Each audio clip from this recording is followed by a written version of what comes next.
I bless you all. Let you all open all your three eyes and manifest the powers of Mahasadashiva. Om Nityananda Paramashivoham. Om Nityananda Paramashivoham. Om Nityananda Paramashivoham. Om Nityananda Paramashivoham. Om Nityananda Paramashivoham. Om Nityananda Paramashivoham. Om Nityananda Paramashivoham. Om Nityananda Paramashivoham. Om Nityananda Paramashivoham. Om Nityananda Paramashivoham. Om Nityananda Paramashivoham. Om Nityananda Paramashivoham. Om Nityananda Paramashivoham. Om Nityananda. So, hello everybody, welcome. My name is Dr. Peter Bloomfield, and I'm the convener for this presentation. The title of our presentation is Methodologies and Strategies for Sustainable Mental Health. a Recording in holistic progress. mind-body approach. Again, my name is Peter Bloomfield, and I'm an emergency physician. I'm based out of Los Angeles. I work in academia, and I work in the community as an emergency physician, and I'm also here representing KAILASA Nityananda Hindu University. And we're very excited to give this presentation. If anyone has questions, you're free to ask in the chat. Just our time is a little bit tight, so if we're not able to get to your questions, we really strongly invite you to contact us afterwards. We're very excited about what we're talking about and what we're going to be presenting, and we're very happy to interact further. So this is the agenda of our presentation. We're going to have by Dr. Muktananda, who's an AI expert, is going to give an intro to mental health. Followed by that, I'm going to be giving a talk on studies that have been done on a mind-body approach to mental health. This is connected to and run through Nityananda Hindu University, and I think it's really groundbreaking, and I'm super excited to talk about it. Then Muktananda is going to give an unclutching meditation, which is, this presentation is going to be part lecture and part experiential as well.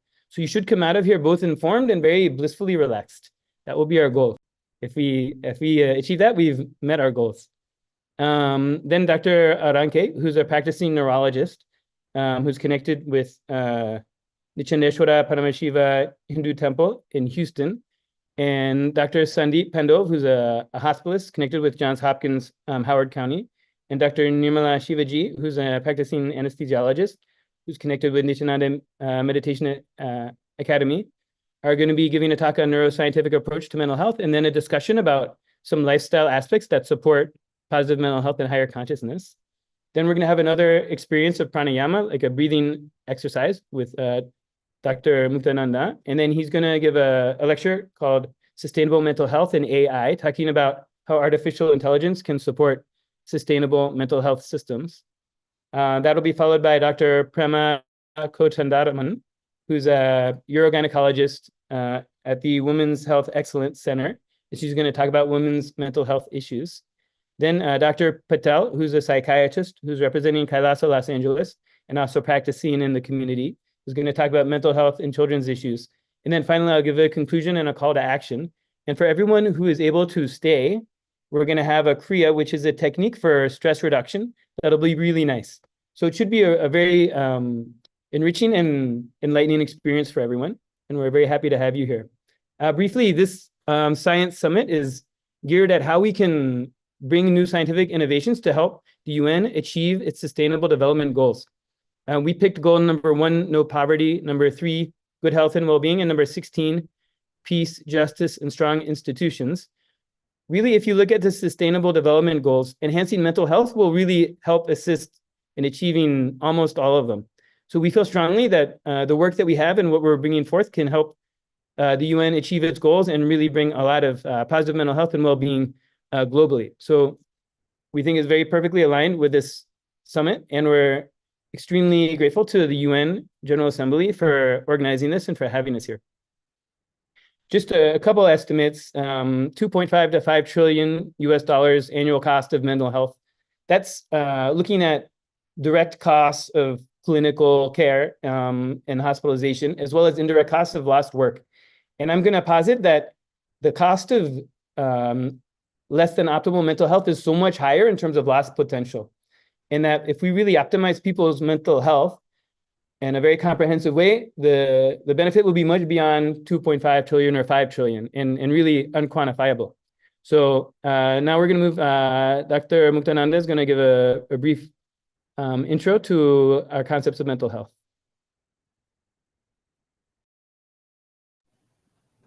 Thank you, Dr. Peter Bloomfield. Really appreciate it. And thank you for inviting us to participate in this session. We wanted to give a sense of what we mean by mental health. This definition of mental health is taken straight from the UN mental health webpage. Essentially, mental health is a state of well-being where we are able to cope with life's daily challenges, have great relationships on a daily, regular basis, learn to work well, have a successful career. And one aspect of mental health that is very often neglected is realize our full potential. Of course, all of these are super critical, super important, and we tend to focus on coping with daily challenges and relationships more often than not when it comes to mental health, because that's what happens on a regular basis. But to emphasize that mental health is not just short-term, but it's also long-term. And part of our presentation today is going to focus on the long-term, right? So there are 3 aspects to mental health. One is treating after the problem has happened, but 2 important parts of it are being preventative and also enhancing mental health. We'll talk about it briefly. Mental health is one of the greatest challenges of our time. Close to 1 billion people are affected worldwide, and this is from 2019. And all of you know that COVID only made this problem much worse. And today's estimates are probably 1/4 to 1/3 higher than what we saw in 2019. WHO predicts that half of everyone in the world at some point before they reach the age of 75 will experience mental health issues. And that is a huge number, right? That goes into the billions. And those in poverty are 2.5 times more likely to be affected compared to others. And this really says that mental health needs to start from, needs to address everybody, and it affects the disadvantaged people the most. When we normally think of treating mental health, the traditional approach tends to be very much focused on treatment, which is after the fact and super expensive.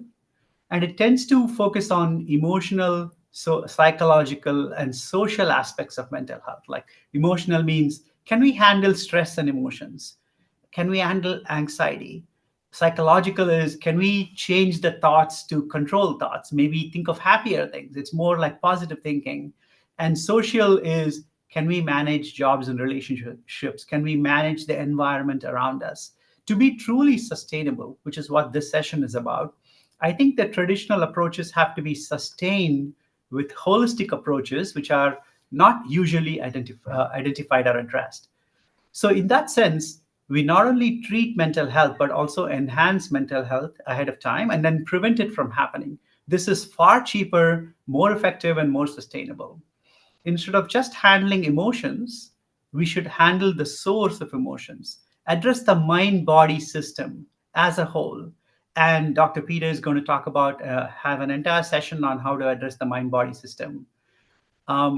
Instead of just controlling thoughts, address beliefs. I think transforming our beliefs from life negative cognitions to positive, life positive cognitions. This is so critical. I'll talk a little bit more about this in a bit. And finally, instead of thinking of mental health as just maintaining and managing the jobs and relationship, think of it as a spiritual quest, right? Realizing our peak potential. That is really what will unleash the happiness within us. Next slide, please. I just wanted to go through some definitions. You may hear these words through some presentations, and I wanted to define them ahead of time. Like, incompletions are any past memory, thoughts, and emotions that restrict our spontaneity in the current moment and limit our actions in the future, which means they are limiting our future potential. They tend to manifest as like strong, low emotions such as anger, depression, agitation. So anytime you feel any of these negative emotions, you're probably experiencing incompletion. And of course, completion is a mental state where we do not have these incompletions. It gives us more freedom, more empowerment in the present moment so that we can reach our full potential in the future. A key part of this is having powerful cognitions, which are deep insights about yourself and the world that help you unlock your true potential by breaking free from limiting patterns. Let's look at this a little bit more in the next slide. So next slide, please. See, powerful cognitions go beyond positive thinking. They go towards transforming our beliefs. Many of us tend to grow up with very limited view of ourselves, not due to our own faults. It's because the world, imagine in a school, a teacher evaluates students. They only have a single way of evaluating students based on their own rubric. If a student doesn't fit into that rubric, then the student is graded low. And then the student grows up thinking that they don't have great potential, although they may be extraordinary in doing certain things that no one else can, right? That is what I mean by growing up with beliefs that are self-limiting. So if you have self-doubt, it stops you from trying things, which again reinforces the self-doubt. So they tend to be a vicious cycle. But very honestly, we are capable of extraordinary achievements. In fact, if you look at the scriptures, like the science of enlightenment as a scripture, there is one part which is like talks about extraordinary potentials, like even seeing things while blindfolded using the pineal gland. This actually has been affirmed by research. Scientific research has shown that some people can achieve something like this, which no ordinary person would think of themselves as capable of, but we are capable of extraordinary things. So a powerful cognition would be something that alters how you see yourself. Like the Supreme Pontiff of Hinduism said, we are not human beings striving for a spiritual experience. We are spiritual beings enjoying a human experience. If you look at yourself that way as a spiritual being, then you don't think of yourself as being limited by our humanness, but actually liberated by our humanness. So it's a different way of looking at yourself. Next slide. Great. I'm going to now hand it over to Dr. Peter Bloomfield, and he's going to delve into the mind-body studies. Okay, thank you so much, Dr. Muktananda. So again, my section is titled Qualitative and Quantitative Studies of a Mind-Body Approach to Mental Health. And we love your questions and welcome them. Please feel free to put them. We're also, time is moving quickly, so we're going to have to move fast. We have a lot to cover. So this presentation is brought to you by Nityananda Hindu University. I'm representing the research department of Nityananda Hindu University. And this is a university that is styled after the ancient Vedic, ancient Hindu universities from antiquity. Fields of psychology, philosophy, medicine, sociology. Of course, mental health is covered very widely through this university. This has been reawakened through our chancellor, who I'm going to talk about in the next slide. And this offers thousands of free programs online to the global community. there's a large diverse team of faculty, campuses all over the world, and many, many millions of people have benefited from the teachings of Nityananda Hindu University. And we invite you guys to look into it further. Then the chancellor of KAILASA's Nityananda Hindu University, this is, a being we could talk about all day, the Supreme Pontiff of Hinduism, Bhagavan Nityananda Paramashivam, who is, as per Hinduism, he is an incarnation of Paramashiva, which is the primordial divinity. And starting from birth as a yogi, he has achieved high consciousness and enlightenment and incarnation status. And from that space, he has reestablished the United States of Kailasa, which is a Hindu civilizational nation in service to Hinduism.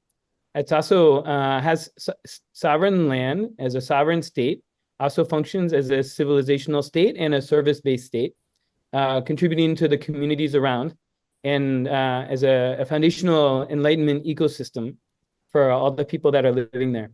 He's also revived many dimensions of Hinduism, the powers of Paramashiva, the scriptures, temple rituals, and lifestyles for enlightened living, has revived the Sacred Arts University that has created 1 million deities for enlightenment ecosystems to use worldwide. And there's more than 16,000 Kailasa ecosystems functioning that provide many services to their members and the communities around them, including Andadan, giving food, growing agriculture, healing services, schooling. And then he's literally millions and millions of followers, over 1 million letters of commendation and recognition from political leaders, religious leaders, and is a very, very indescribably remarkable figure. And through this talk, I'll be referring to Bhagavan Nityananda Paramashivam, sometimes as Swamiji, which is a way that we refer to him, which is an address of tremendous respect and tremendous affection because of the positivity he's brought to our life. So some of the research is done with him, and I'll be describing him that way there. So briefly, so mind body. So treating mental health through the mind is very challenging in that it goes beyond the mind. So efforts to powerfully address mental health have started to look at a mind-body system. And we'll be talking about it a little bit later, about things like the biome and the physical structures of how the mind and body interact and the brain and body interact. And then we're positing that it also can extend to consciousness, and that how we experience our mental health is going to be a reflection of our mind and our body and our consciousness. So some of the programs that have been brought by Swamiji are going to have tremendous effects at the cellular and physiologic level. And then I'll be talking about those researches that have been done, and then how it shows up in the mental health of participants, which you'll see some remarkable findings. And then we're going to talk about what is going on in the mind and brain and consciousness of Supreme Pontiff of Hinduism, Bhagavan Nityananda Paramashivam, who I also call as Swamiji, as well as some of his disciples, and some really remarkable findings that help explain how we've been able to create these profound cellular, physiological, and mental health effects. And then lastly, we're going to talk about some lifestyle strategies that are aligned for individuals out there who may be watching for the masses, that can move towards the space of enhanced mental health. So the first topic we're going to talk about is cellular effects of mind-body intervention. So this was a 3-week program called Inner Awakening, again, organized by Swamiji and run directly by Swamiji. Involved activities like yoga, meditation, initiations, which we're going to talk about what that looks like at the EEG level, a sattvic diet, the science of completion, which we'll talk about as well. And participants' blood were drawn before and after. Some of them would have already been part of this enlightenment ecosystem, would have already known Swamiji, and some of them would have been new. And so the Dr. Rao, he drew blood and measured gene expression before and after the program. And they looked at hundreds of different genes being expressed, and they found huge changes in gene expression in multiple pathways. But the ones I'm going to highlight here are the pro-inflammatory pathways, which create inflammation in the system, which will, at the cellular level, be inflammation, but at the system-wide level will show up as stress and disease. many of these pro-inflammatory pathways were downregulated. And when I say downregulated, it means like 2 to 7-fold in reduction of the proteins of the gene products. And then the anti-inflammatory pathways that reduce stress and reduce inflammation were upregulated, again, 2 to 7-fold. And then there were 2 specific pathways that they noted. One is an anti-aging pathway called GATA2 and BM1 that was upregulated, which shows up in a follow-up study. So basically, gene expression change means the DNA may be, or may or may not be, but even if it's the same, the way the genes are being expressed is changing remarkably to tamp down inflammation and to support anti-aging. So you should be less stressed and more young, right? That's what we'd expect at the level of the organism. So based on that research, and this one was studied, the first one was published in Advances in Aging. The follow-up study was published in a journal called the Journal of Stem Cells. And based on the first study, they said, let's look at telomerase activity and let's look at peripheral blood stem cells. Telomerase is an enzyme that works to keep the cell genetically young. And many people know about telomeres. It's been very much talked about in the mainstream recently. The telomeres are like the aging system of the cells at the DNA level. When the telomeres in the chromosomes in the DNA get short, then the cell can no longer reproduce and becomes senescent or becomes no longer effective. So maintaining the telomeres long is a job of telomerase. So people who did this program, their levels at the end versus the beginning were pretty universally elevated. About half of them, it was double. And about a quarter of them, almost a third, were triple. So a huge increase in telomerase activity, which we would expect to keep them young at a cellular level, at the genetic level. And then their stem cells were increased in 90% of participants. Stem cells are used as the raw material for replacing damaged cells and structures in the body. So if an injury or just the natural aging, stem cells are used to replenish with fresh cells.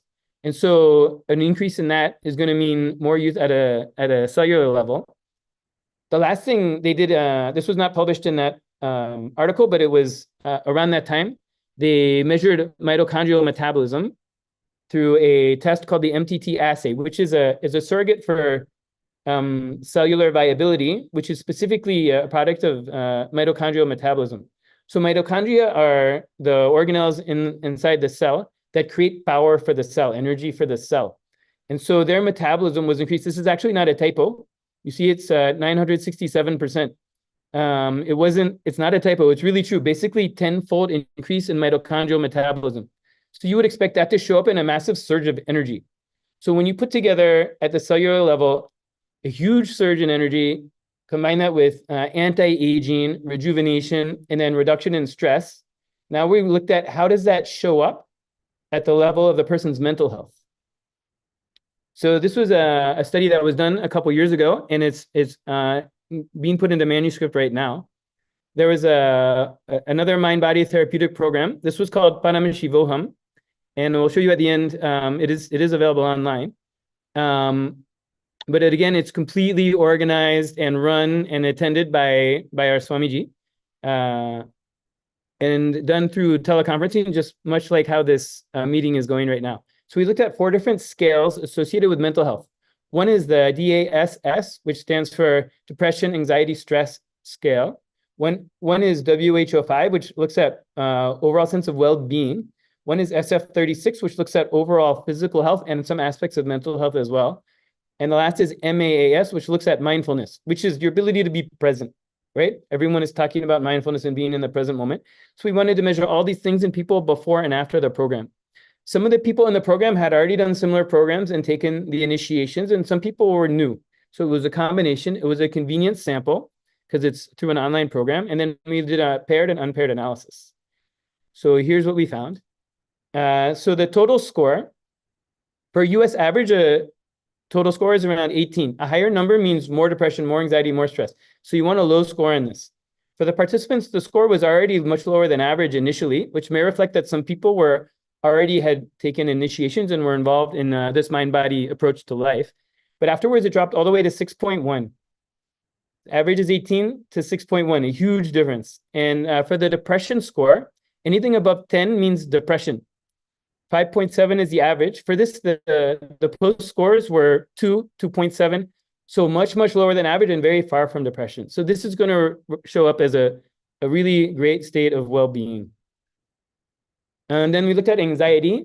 Above 8 is considered as an anxious person. The average in the US is around 6, so almost anxious. For the participants, it been basically from 4 to 2.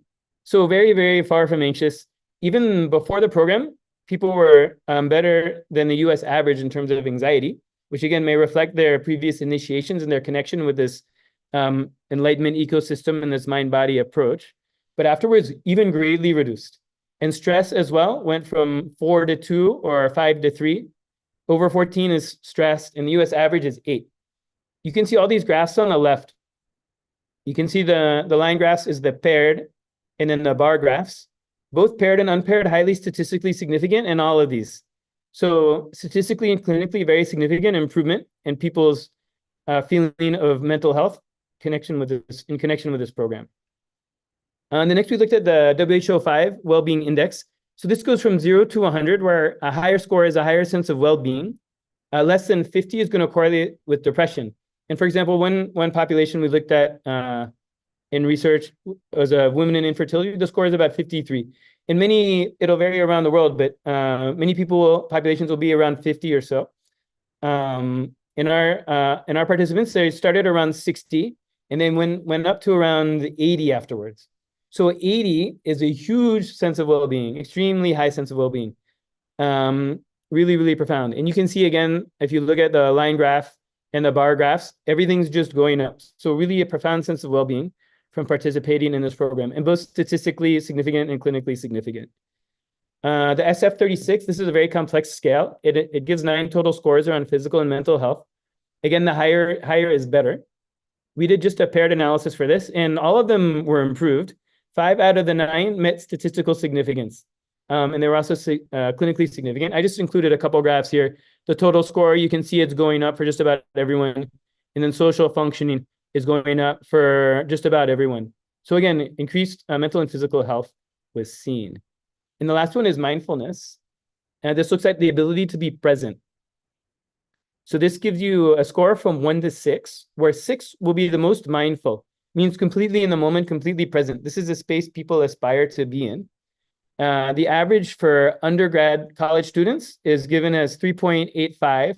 For Zen meditators is 4.38. For our group, they started off at 4.29 or 4.25, so almost at the level of a Zen meditator at the beginning. And again, this may reflect some people were already involved with this lifestyle, which supports a sense of mindfulness.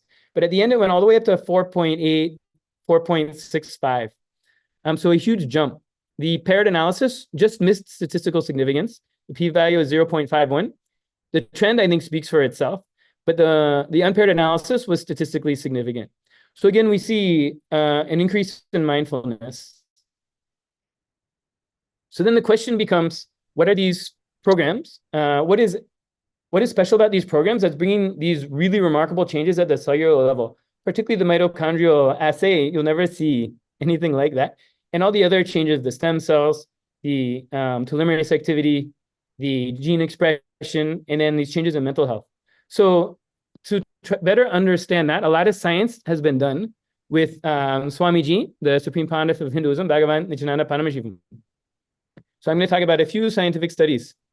First one is done with, I'll go as quick as I can, but it's so valuable and so important. I want to make sure we cover things. So Dr. Krishna at a Jim Thorpe Rehab Center in Oklahoma did PET scans and noticed heightened activity in the frontal lobe that he can create at will beyond normal human. A PET scan measures metabolic activity in the body structure being studied. In this PET scan of the brain, when Swamiji would activate his third eye through his will, the area that's called the mesiofrontal lobe, which is where the frontal lobes meet, right at the area where the chakra of the third eye, as per Hindu structure, Hindu spiritual anatomy, right where that is, that area would light up in the brain when he would activate his third eye, which I think is really fascinating. And then on EEG, which measures brain activity, they found complete control over brainwave activity. He could just control his brainwaves at will.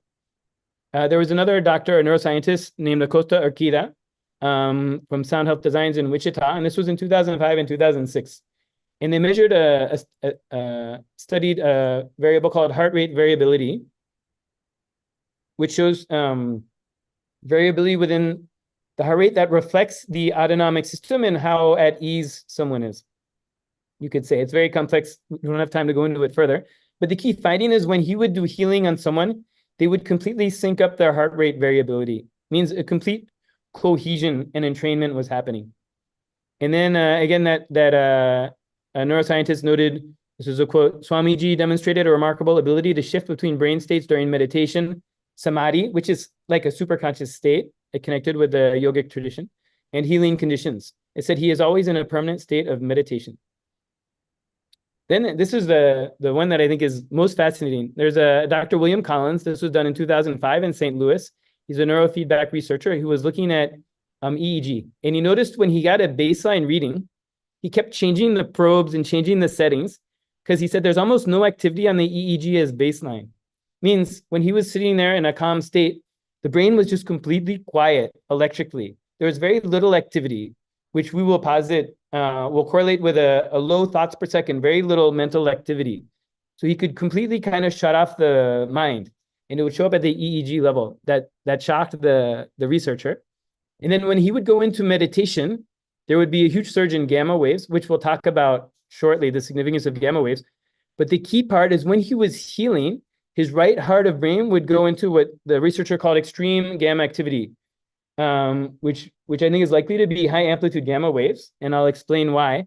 But then the person he was healing, when he was doing direct one-on-one healing, they went into the same increased extreme gamma activity in the whole brain.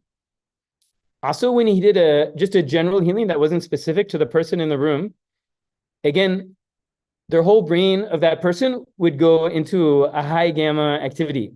So we're positing that this is how an EEG of initiation looks. When a being who has attained this state of consciousness, which I'm calling as a super consciousness, that's a goal of Vedic traditions, yogic traditions, Hinduism, and they transmit it to someone they're healing or a disciple or any other person, be like an initiation. It's putting them in the same brainwave state that's going to have profound effects on their well-being, like the things that we demonstrated earlier. So he was able to transmit it to people he was healing. Some quotes, it said from Dr. Collins that he couldn't believe that he said there's no such thing as normal for you. He couldn't believe that his baseline level of mental activity. They talked about the power of the gamma waves in the mind. They take a huge amount of metabolic activity, but both Swamiji and the person he healed were completely refreshed and energetic afterwards. And the doctor said, if I had done this, I'd be fatigued and sleeping by the time it's over. So for some reason, this intense metabolic activity of the brain did not cause fatigue. It caused rejuvenation.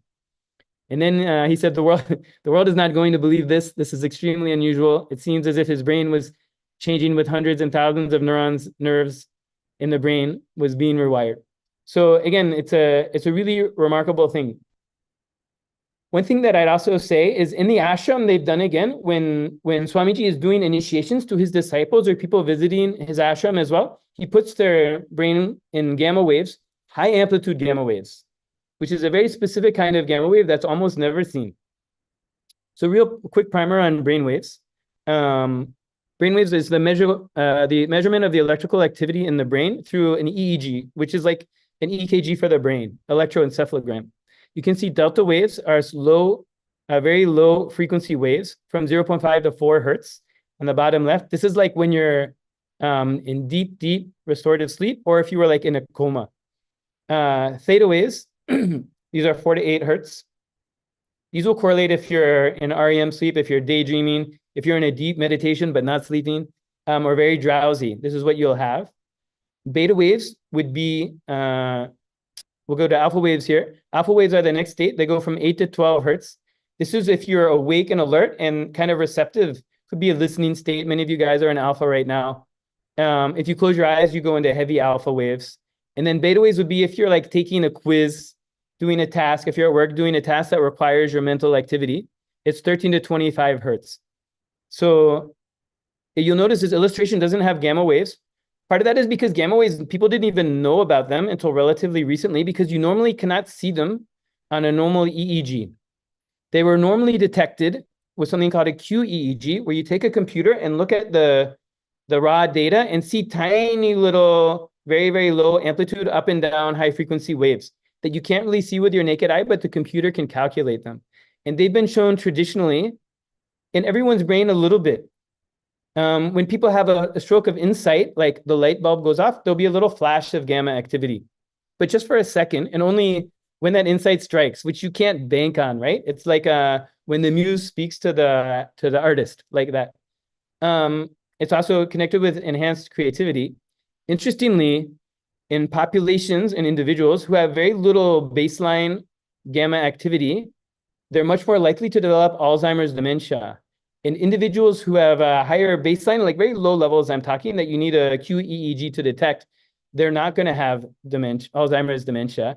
And even in animal models, they've showed if they can induce gamma waves, the plaques and tangles that you see at the cellular level of dementia start to get cleaned up. So the idea is that gamma activity can prevent and possibly even treat Alzheimer's dementia. So if we're looking at Alzheimer's prevention, which is a huge global issue, gamma waves, I think, are definitely something to look at. And they're currently working on devices using sound and light to sort of reverse engineer that state. We would posit that it can also be created through spiritual activities and mind-body interventions. The last group I'll talk about is long-term meditators. These were Tibetan Buddhists that have been meditating for 10 to 20 years, like their whole lifestyle was meditation. Like monks that would meditate for 6 hours a day, or a huge amount of meditation. This came out in 2004 by Dr. Davidson in Wisconsin, a really breakthrough publication. When they would go into a oneness and compassion meditation, they could go into sustained gamma. That's the only other time that I'm familiar outside of Swamiji and what I'm going to talk about that we've seen sustained gamma, but it was in long-term meditators while they were deep in meditation. So what we've seen that's unique and different, and that I've not seen described anywhere else, is our Swamiji can himself go into gamma at will, and he can transmit it to others at will, both through healing and through initiation. That itself is remarkable, and it speaks to the power of the programs and how the mental health of whole communities can be uplifted that way. What is even more exciting to me, and I've been personally had the opportunity to do EEGs. Some of his very high-level disciples are developing this capacity, which means this level, which we're positing as a space of super consciousness, very high level of consciousness that correlates with concepts of enlightenment that have been talked about throughout history. This level, this capacity can be built in people and built in large groups of people over time. So this is raw data of an EEG of a very high-level disciple of Swamiji, and you can see gamma activity is over 30 oscillations between these two lines is 1 second. You can see the whole brain is in gamma. And this person can go on and off at will at any time. While they're talking, while they're doing anything, they can just do it at will. They describe intense bliss associated with that, intense oneness. I've also seen another disciple who can do slightly lesser at will, and I've seen a few others that go into a very high beta, almost on the cusp of this, that's extremely atypical for normal beta activity. So I see this as progression in their capacity to reflect this state of consciousness in their spiritual growth. And so they would do this by connecting with Swamiji, connecting to a state of oneness, doing things like blindfold reading and materializing. These are yogic shaktis that are beyond the scope of this presentation. But while doing these things, they'll describe a very low TPS, which again, TPS is thoughts per second, means completely quiet mind. And their whole sense of space, which is completely spacious and unclutched. So we're really excited about this. I think it has tremendous significance for humanity on many levels. And we're excited to research it further. So we'll be talking a little more at the end. Anyone who's out there who's listening, if you're interested in this space of consciousness and how to recreate it and measure it and study it, please contact us, because this is a field we're excited to dive into. A lot more research has to be done. Real quickly, some lifestyle things. I'm not going to go in detail because I'm over time already. But mind-body consciousness approaches can create this possibility of really powerfully enhanced mental health and intense states of bliss and higher consciousness. The yogic science basically you'll develop good mental health on the road to enlightenment is how the yogic science works. Lifestyle, sattvic diet, and fasting. Later, another presentation is going to talk about these things. Detoxing with herbs. Puja is a ritualistic connection to higher consciousness. Yoga pada, yoga and pranayamas and meditations and kriyas will be doing all of these experiential in this presentation. And then knowing pursuit of powerful cognitions means knowing yourself as a very powerful, connected being that is worthy of having this life experience and can express this life experience. And one thing that I think is connected all throughout the world, Hindu diaspora, people who have come from Hindu civilizations or backgrounds and spread all over the world, they have extremely low rates of depression, divorce, and really high income, high productivity. And we think it relates to this lifestyle and the residue of this lifestyle in their system. So thank you so much for your listening. I complete for going a little over time. But now we're going to have a beautiful unclutching meditation with Sri Mukta. Thank you, Dr. Peter. What I wanted to say here is that Dr. Bloomfield talked so much about the state of space where you have fewer and fewer thoughts. That's the fewer thoughts per second. And he showed quite a few brain scans, which actually denote that kind of a state, right? So there is a meditation. We just wanted to play a little video about a meditation that can help you get to that state and calm your mind down. Like very often we are all filled with anxiety, and this meditation personally has helped me calm myself down in a moment of stress or anxiety, or in a moment of indecision. I don't know what to do, right? And I want to have clarity of mind. Too many thoughts are running in my mind. I just take a moment to practice this meditation where I unclutch from my thoughts. So I want to take you through this meditation, but let's watch this video briefly. Go ahead, please play.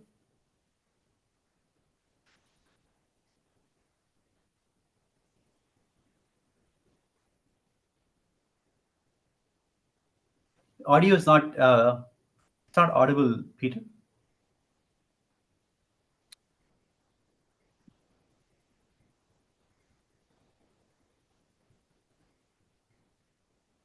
Sorry, let me get back there. 1 second.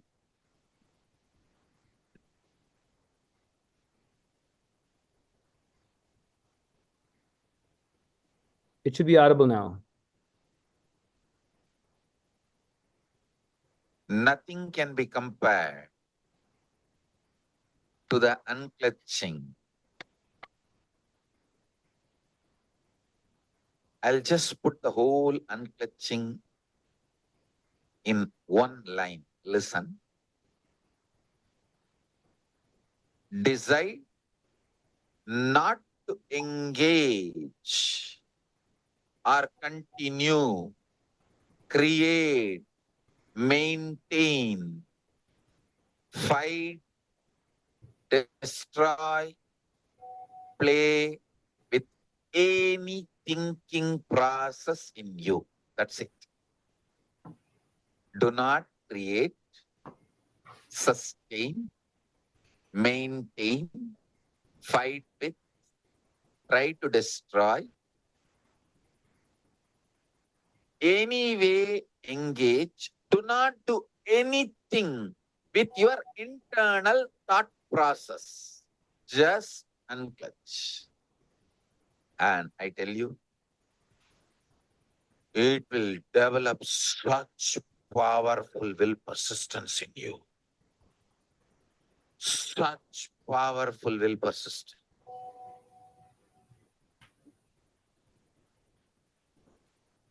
Extremely powerful will persist in you. Nothing can be.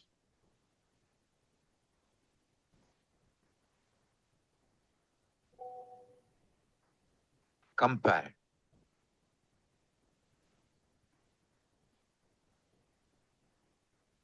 to the unclutching process. In the initial level, you may be a little deluded here, there. In few seconds, you will see you are not thinking process. You are beyond your thinking process.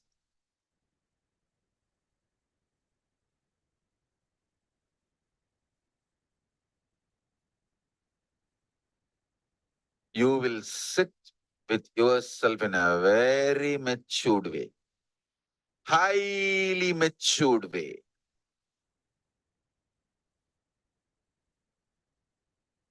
Sit with yourself with highest maturity.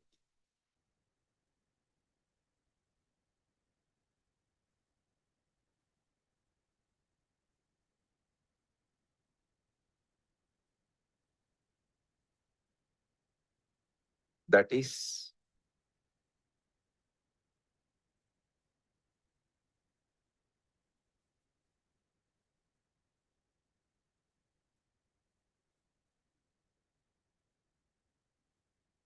pure unclenching.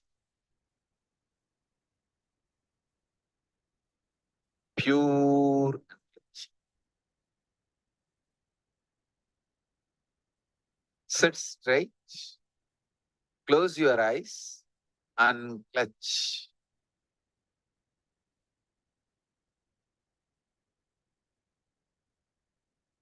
Decide to unclutch. Disengage, unclutch from all thought process.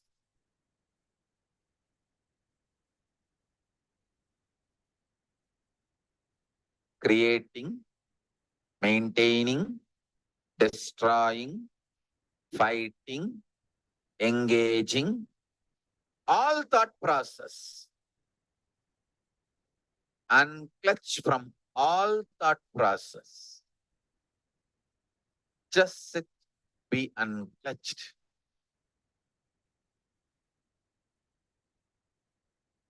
Yeah. One thing I want to say, we're going to give you a few minutes just to go through this unclutching. It's a great experience. I think it's really worth seeing that how simple a process can really bring your stress levels down. So I would really advise you to I'm going to give you a few minutes, play some meditation music.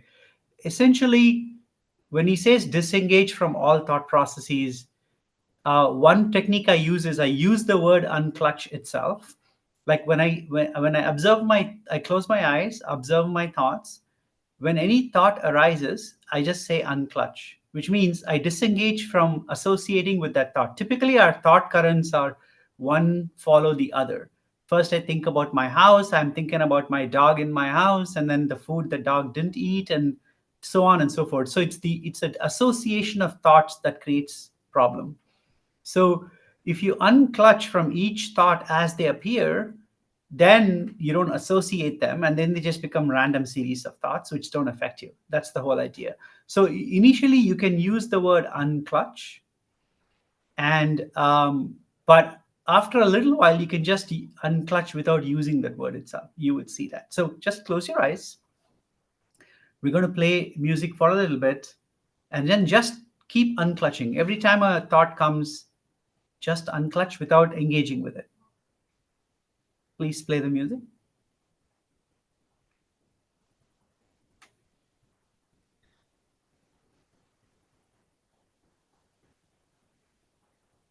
Peter, we're not able to hear the music. It's playing here. It's just flute-like. You hear that? Yeah. Do you want to share? You able to hear it? No.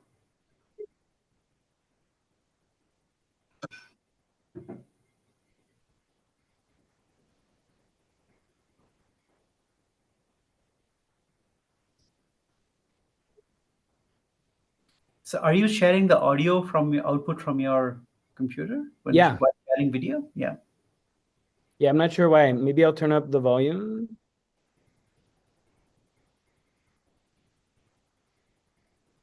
Are you able to hear it now? No.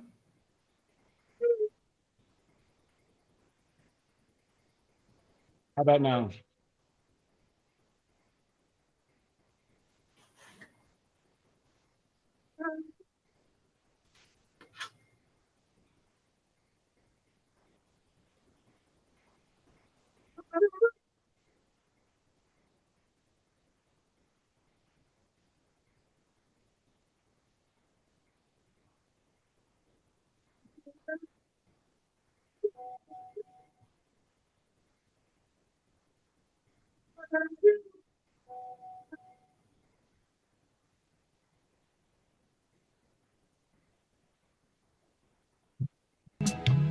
You able to hear it now? Yes. Unclutch from your thoughts. Close your eyes and unclutch from your thoughts.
Awesome.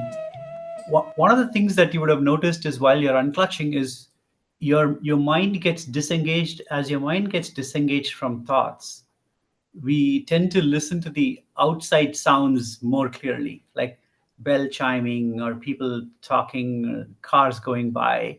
That's a positive sign. But understand that even those are thoughts. And next time you try this, unclutch from those also. And when you start unclutching from those thoughts, you will start listening to more of your inner sound, like your breathing becomes more visible to you. Sometimes the blood pumping through your heart becomes more audible to you. Unclutch from those also. So there is as you hear things, those are also thoughts. They're triggering thoughts inside of you. So next time, just keep unclutching deeper and deeper, and you'll see this deep sense of silence coming in. So it's a great technique. You can try it anytime. There's no specific time or place where you should do this. You can do it anytime. With that, I'll invite Dr. Aranke and Dr. Sandeep and Dr. Nirmala to take us on to the next session. Thank you. Good evening, everybody. I'm Dr. Aranke. I'm a practicing neurologist in the U.S. In Augusta, Georgia. And I will be sharing a little bit about findings on neuroscience and depression, as well as positive findings in lifestyle measures such as yoga and meditation. So next slide. So the brain plays a very important role in regulating mood and cognition, not only through activity of certain brain structures, but also pathways or circuits of communication between different brain regions are important. I'm going to be showing how, so at this point, studies in depression, yoga, meditation have, kind of quantified the mood based on validated scales, looking at anxiety and depression. We have seen that yoga and meditation has a positive effect, but recently we're able to actually look at the brain structure itself and brain functioning and how it actually is affected negatively in depression and positively in yoga and meditation. And then Dr. Pandav will be talking about the role of the gut-brain axis. So it turns out not only the brain is important, but the gut, in a sense, is the second brain. It has a very extensive nervous system called the enteric nervous system. And there's a communication between the brain and the digestive system, which is two-way, which is really important in mental health. And it turns out lifestyle measure of diet is very crucial in mental health. So eating a Western diet has been associated with poor mental health. And while just by switching over to whole food, plant-based diet, you can make big improvements in mental health. So again, we're highlighting how just lifestyle measures, which cost very little to nothing, such as yoga, meditation, and diet, can make a huge impact. And it can reduce the costs associated with current treatment model based on medications, therapy, which is expensive, medications have side effects. And so we can go on to the next slide. So many studies have been done on depression, looking actually at the brain structure. So we've seen that brain, like MRIs show that there's actually atrophy or loss of brain cells in important areas of the brain, areas which regulate memory, learning, and emotion, like the hippocampus, the prefrontal cortex, which is really important for attention, planning, judgment, impulse control, the orbital frontal cortex, which is important in regulating our emotions. And it's not only about us, but it's how we bond with other people, how we interact with others, so social attachments. It turns out pain processing pathways are negatively impacting depression. And one way is maybe the cingulate cortex. And even our ability to empathize with others are affected due to loss of brain cells in the cingulate cortex. Also, depression negatively impacts the basal ganglia, which is a part of the brain involved in pathways for reward, motivation, and feeling pleasure. And so we can go on to the next slide. So not only is the gray matter or the brain cells, are they affected in depression, but also very importantly, the white matter system is affected. The white matter is very important in, this is how different areas of brain communicate. And you can see here, when there's specialized studies done on white matter tracts, these are negatively impacted in depression. And the colored portions of the brain imaging studies show, for example, some brain white matter pathways or tracts which are negatively affected in depression. We can move on to the next slide. So what has been really, in a way, groundbreaking is that initially we thought that brain cells, we have a limited number of brain cells or neurons, and once they're gone, they're gone. But it turns out certain practices, especially yoga and meditation, can actually lead to neurogenesis. We're actually generating new brain cells, and this can happen throughout the lifespan. So this in itself is like very groundbreaking information. And it turns out yoga and meditation, which costs nothing, can in fact regenerate areas of the brain. So they've looked at, for example, in yoga practitioners, certain regions of the brain have higher volume or more gray matter or neurons. For example, the medial and superior frontal gyrus.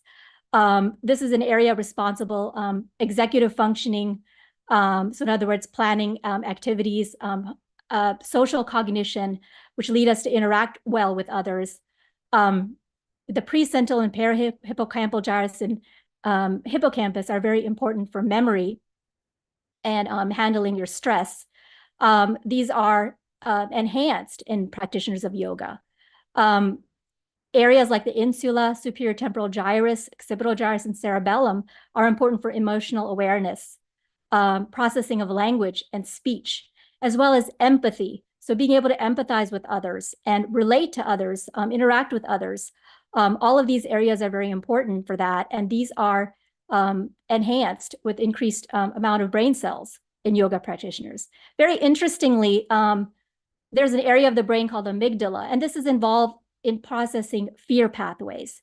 This is sometimes called it's a important part of our very primitive brain, which is there to protect us, but can become dysfunctional when we've have emotional trauma and different sorts of mental disorders. And in fact, this area, interestingly, it ends up being a little bit reduced in volume, telling us that maybe yoga practitioners have lower levels of fear or tendency for fear.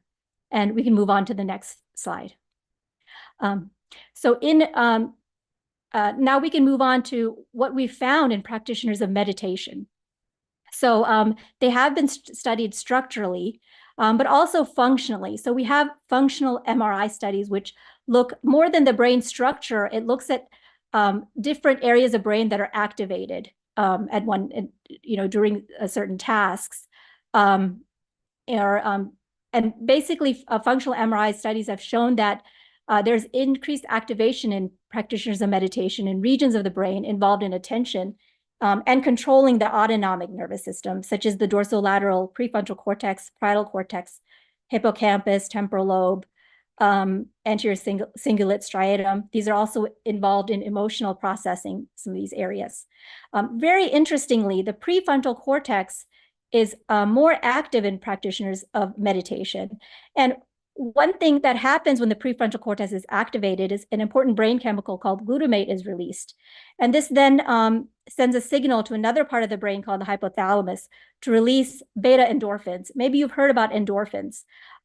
These are chemicals which give us the sense of a euphoria or bliss, and may explain why many practitioners of meditation experience a sense of bliss during their meditation.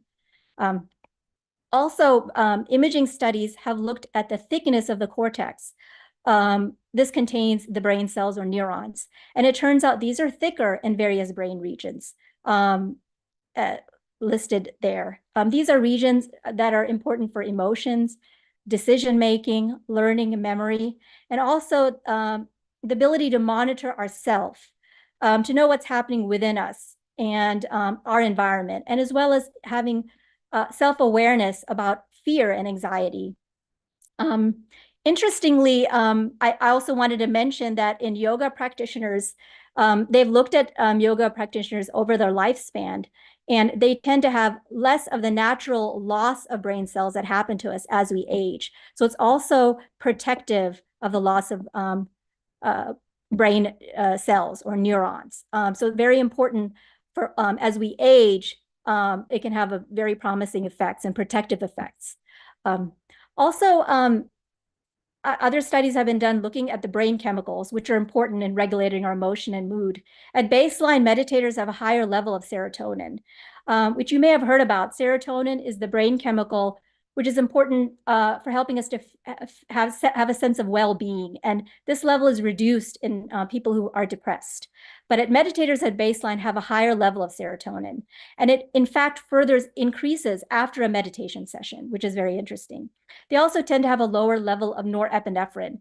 This is a brain chemical associated with anxiety. And they've been shown to have increased amounts of dopamine as well. The dopamine is the brain chemical responsible for the feeling of pleasure or reward. Interestingly, studies in both yoga and meditation practitioners have shown that they have lower levels of a very important hormone called cortisol. This is a stress hormone released at the time that we're stressed out. You may have heard of the flight or fight response. And so this is released. And unfortunately, what this does also is this leads to a cascade of other events in the body, including more inflammation, which ends up increasing risk for various health problems that we see today, such as high blood pressure, diabetes, heart disease. There was a very interesting study they took up people who were depressed and put them through a 12-week program of yoga. And they measured their amount of anxiety and depression before and after, and looked at a brain chemical called GABA, which is very important for regulating our mood and reducing anxiety. And they showed there was a significant improvement in the amount of anxiety and depression that they were experiencing before and after, to the point that many were no longer depressed. And the GABA activity was boosted basically to the same level as people who were healthy and who did not have depression. So this is all very promising findings. You can move on to the next slide. I'll invite Dr. Pandav to discuss the next few slides. So Dr. Pandav will discuss these slides quickly, and then we'll have a very short video and short discussion to follow. Thank you so much, Dr. Pandav. Hi, this is Dr. Pandav. I practice in the US near Baltimore. And thank you, Dr. Shachi, for the input. Basically, the gut-brain axis is a very important axis. You know, these days, there's a buzzword, healthy gut microbiome. So before we talk about that, we should know what gut-brain axis is. So basically, the brain is connected to the gut by a vagus nerve. So what it means is what happens in the gut affects what happens in the brain. So the next question comes is, how can we impact the gut in a best possible way? So, you know, the whole food plant-based diet, which is called Sattvic diet, which basically comprises of fruits, vegetables, whole grains, legumes, beans, and least amount of unprocessed food and meat. So this is what whole food plant-based diet is. We also call it Sattvic diet. So what essentially this diet does is, it is high in fiber, high in antioxidants, high in polyphenols. So basically what it does is, it fuels the healthy bacteria to grow maximally. So when that happens, it produces neurochemicals like serotonin. So these send signal via the vagus nerve to the brain, so reducing the anxiety and depression. So this is one impact. And the second impact it does is that it improves the bowel movements. So basically what it does is, since it is high in fiber, so people get relief from constipation. And so there is less of inflammation in the gut lining. So it reduces all the inflammatory bowel diseases and as well as the autoimmune diseases. So in nutshell, basically the healthy microbiome is caused by whole food plant-based diet. Next slide. This just goes over a few things. Microbiome in the gut plays an important role in the gut-brain axis, as I talked about. And it produces neurotransmitters like serotonin, dopamine, glutamate. And microbial composition is crucial. Some contribute to good mental health and others are detrimental and it names few of the bacteria. And also it has positive impact by regulating taurine, cortisol, metabolic pathways, and short-chain fatty acids, reducing stress and anxiety. And last thing I already told, the whole food plant-based diet. The next slide. Well, you can go very quickly over this, Pandav. I believe we have a video and then a discussion, so you can go very quickly. Oh.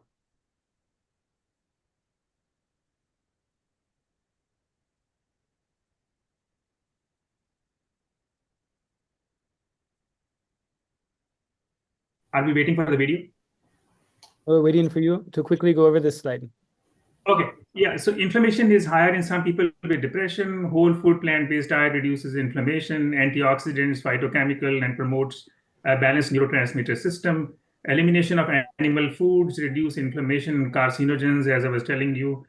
People who ate raw fruits and vegetables versus cooked or canned fruits and vegetables had significantly improved mood.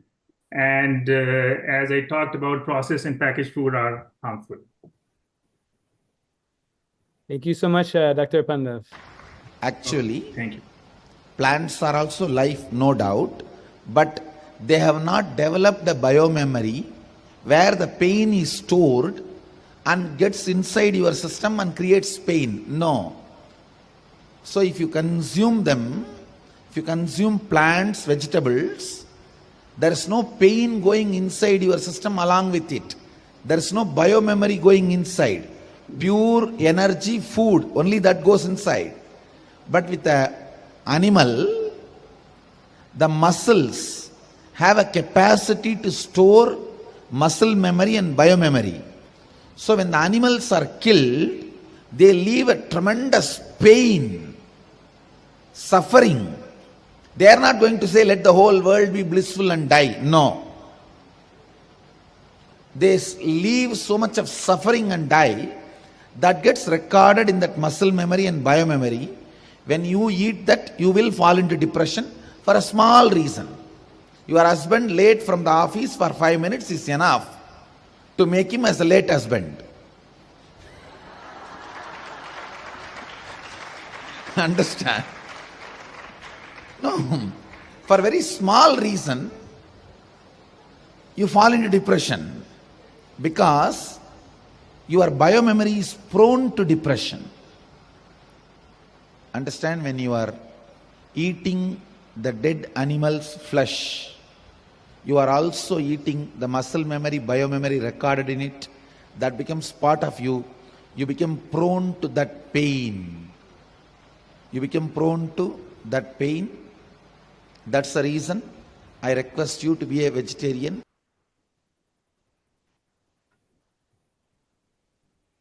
Okay, now we'll have a very quick summary and very brief discussion about some of these lifestyle choices that support healthy gut biome and improve mental health. So in summary, we've seen that the brain physiology through functioning, structure, chemistry, and gut health are crucial for mental health. And lifestyle changes are critical and sustainable. And objective scientific information now is available showing that yoga and meditation actually expands parts of the brain which are vital for mental health. And the plant-based diet also improves that brain-gut chemistry to improve mental health. So there's various lifestyle practices in Hinduism, which Swamiji is reviving and promoting. And he's unique in promoting some of these lifestyles, such as Nirahar Samyama, and the importance of certain herbs or aushadas for detoxification of the body and in further enhancing health. So we're getting beyond just preventing disease. We're actually, these can help us to live our optimal health. In other words, reaching our full potential, mind, body, and consciousness. So I'd just like to open up the discussion now to also Dr. Bandav and Dr. Nirmala Shivaji. And maybe we can discuss how the Hindu lifestyle practices that Swamiji is promoting have made an impact in our mental well-being. And so maybe if we'd like to go ahead and start, maybe Dr. Bandav can talk about what is Nirahara Samyama and how his experience that he's had with that. Sure.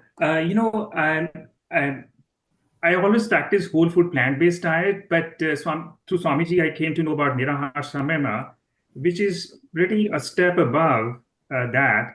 So essentially, it comprises of taking a liquid diet for almost like 3 weeks. And I was amazed by its benefits. What I realized was in order to digest a solid food, it uses body's energy. But when you are taking liquid diet, it's almost like pre-digested. So your body doesn't use energy to digest it. So it brings your energy level up. And it has effects at physical plane, mental plane, emotional plane, spiritual plane. That's what I found. So the least is, you lose weight. And but other than that, so emotionally, you feel much better. You feel much lighter, your energy level goes through the roof. And the last, your meditation deepens like amazingly to a deep, deep level, in the sense that you're not doing meditation, it is kind of happening to you. So it's a different state to be in. And I found this to be amazingly powerful technique. I think, Dr. Shachi, you may have also gone through this and you can add further. Yes, yes, definitely. I have done the Nirahara Samyama a few times, and this was something that's completely new to me. I think only Swamiji talks about this. I had, been practicing different Hindu spiritual practices and lifestyle measures, but this was something completely different. So I definitely experienced very similar to Dr. Bandav. Of course, there was weight loss, but that feeling of lightness and energy was definitely there. And it turned out it really wasn't as difficult as one thought. After the first day or two, it actually was not difficult to sustain. And definitely the mind was quieter. People around me noticed. I mean, even your skin will start to glow. You will even appear younger. People would comment on that, wonder what I was doing. And so I definitely also experienced those similar kinds of benefits, when I was doing it, I felt like saying, darn it, I should have done it earlier. Yes, yes, very much. So I wished I had, I really didn't know about any of this before Swamiji. So I think Dr. Shivaji had an experience that she maybe would like to share about Nirahara Samyama. Mm-hmm. Dr. Shivaji, did you have an experience you wanted to share?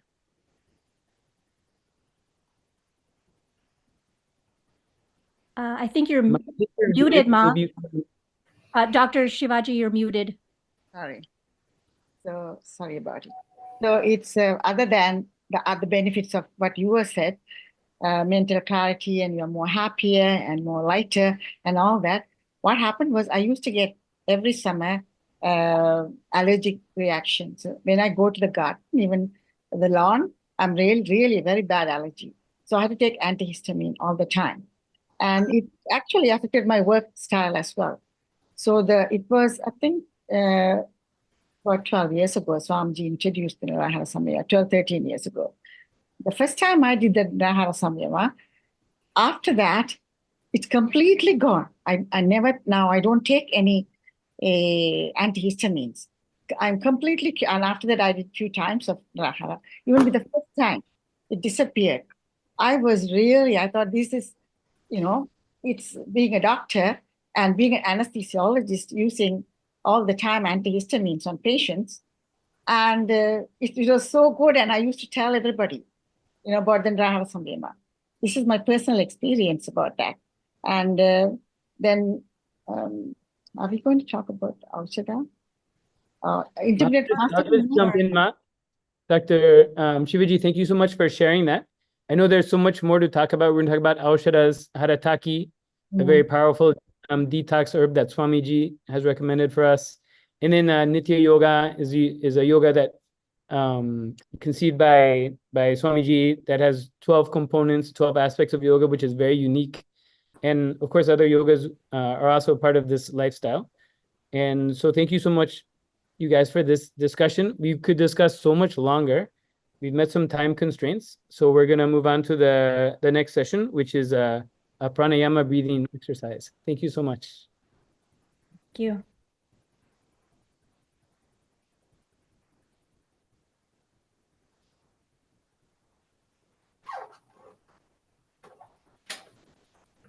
Because we are running out of time, I'm going to go through this very briefly. But what Dr. Aranke and others like Dr. Pandav, all of them discussed, is that it's a simple change in lifestyle can lead to an amazing improvement in mental health, in physical and mental health. And part of changing lifestyle is not only practicing yoga, and unfortunately, we're not going to be practicing any of the yoga asanas today because it's difficult to demonstrate in this particular venue. But we can try a couple of pranayama techniques that can work for you. And these are simple techniques that can cool us down, make us reduce the anxiety, de-stress us. And so I'm going to teach you a couple of pranayama techniques, which will be actually useful later when we go further in this program. So simple technique is called Shitali Pranayama, and references are given here. These are all scriptural references. You can search for them online. You can actually find them. Shitali Pranayama is a technique to really cool down and de-stress. So it's a very easy technique. Sit up straight and roll your tongue. And roll your tongue and just put it outside of your mouth just a little bit so that your tongue is sticking out like this. And then deeply inhale through your tongue and then exhale through your nose, right? Like this.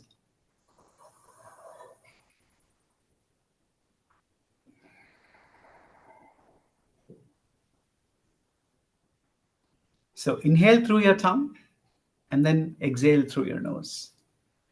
You will see that this instantly, you will feel that the feeling of coolness in your chest. It really cools you down to the point like you'll actually feel your body temperature go down by a couple of degrees.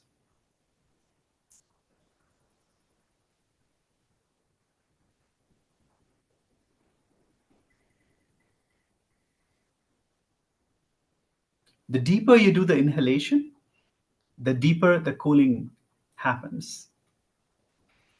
And you will actually feel it in your chest, in the middle of your chest. If you don't feel it, try breathing in a little bit more deeper. Continue doing this.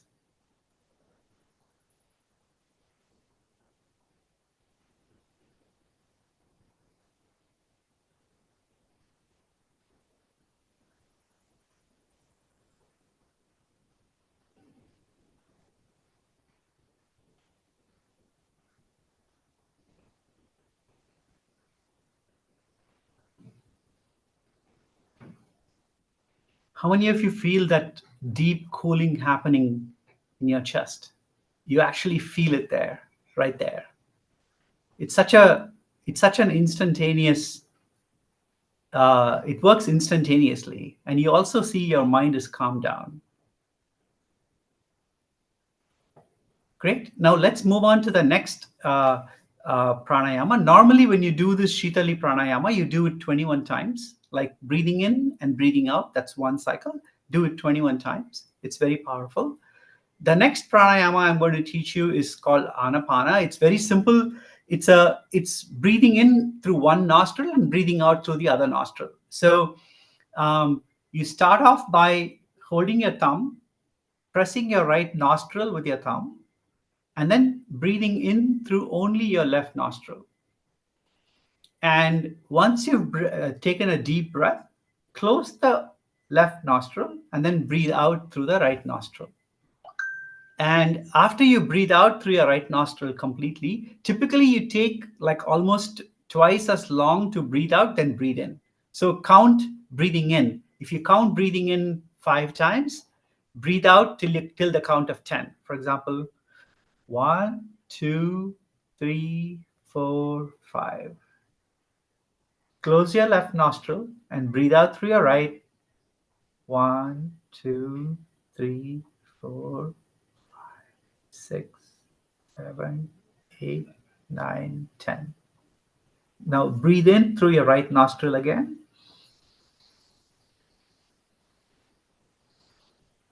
And breathe out for the count of 10 through your left nostril.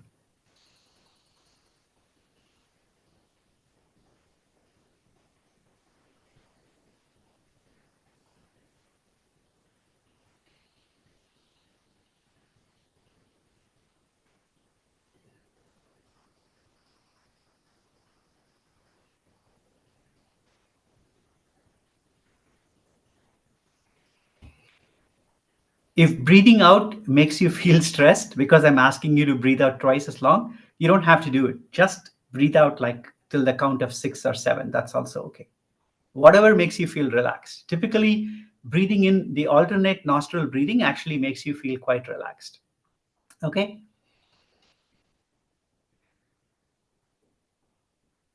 Let's move on to the last technique. The last technique is called Brahmari Pranayama.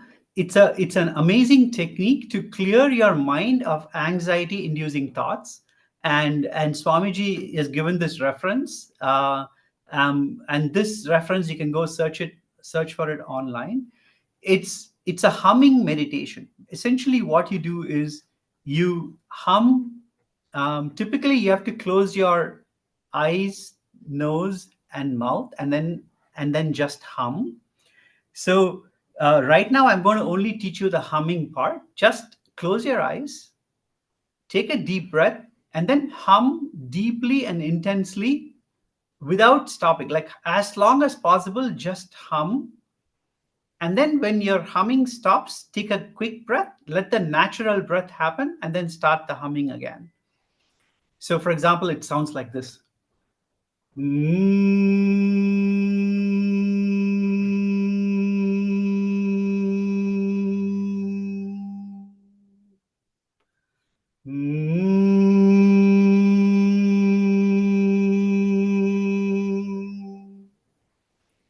When you do that, hum as long as you possible. When you take another breath and hum again, very soon you will see that the hum is one continuous hum. You hardly notice the difference between one hum and the next.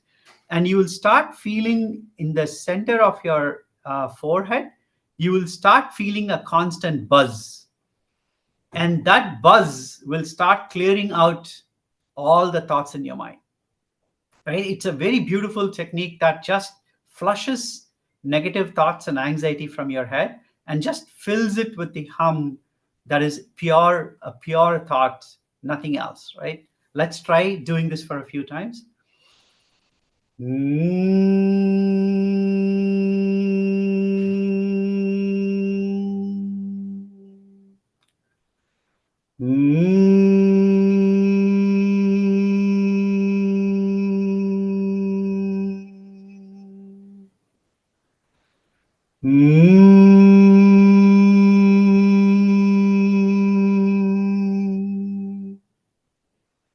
Now, while you're doing this, for a more intense hum, you can actually close your ears also. Like put your fingers on your earlobes and close them.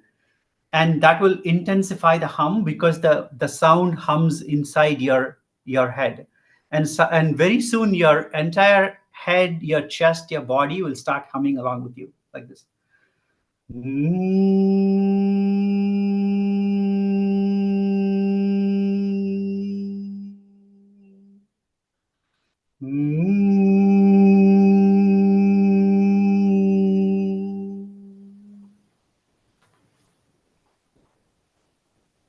continue humming for a while.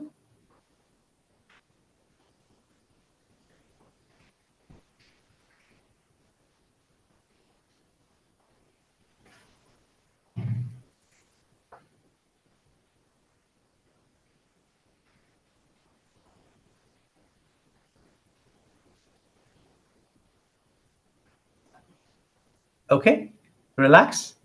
How many of you could feel the humming reverberate inside your head even after the humming, you stop humming? Right? You would feel that humming inside your face and in your chest. So the more you practice it, if you do it for like 21 minutes, this humming is a very intense exercise. Great. So these are things you can practice pretty much anywhere. And these are all revived by Swamiji. Swamiji has taken all these ancient techniques and then put them in modern contexts. In fact, search for these techniques along with Swamiji's name. You will see a whole bunch of what are called kriyas. Kriyas are a combination of visualization, yoga postures, and also breathing techniques. When done together, they actually have very powerful medicinal, sorry, I won't say medicinal, it's a very powerful effect in cooling the body, right? So we're going to talk about kriyas at the end of this whole session. Wait till then to hear a little bit more, but you can search online for Nityananda kriyas and you will find them, okay? With this, let's move on to the next section.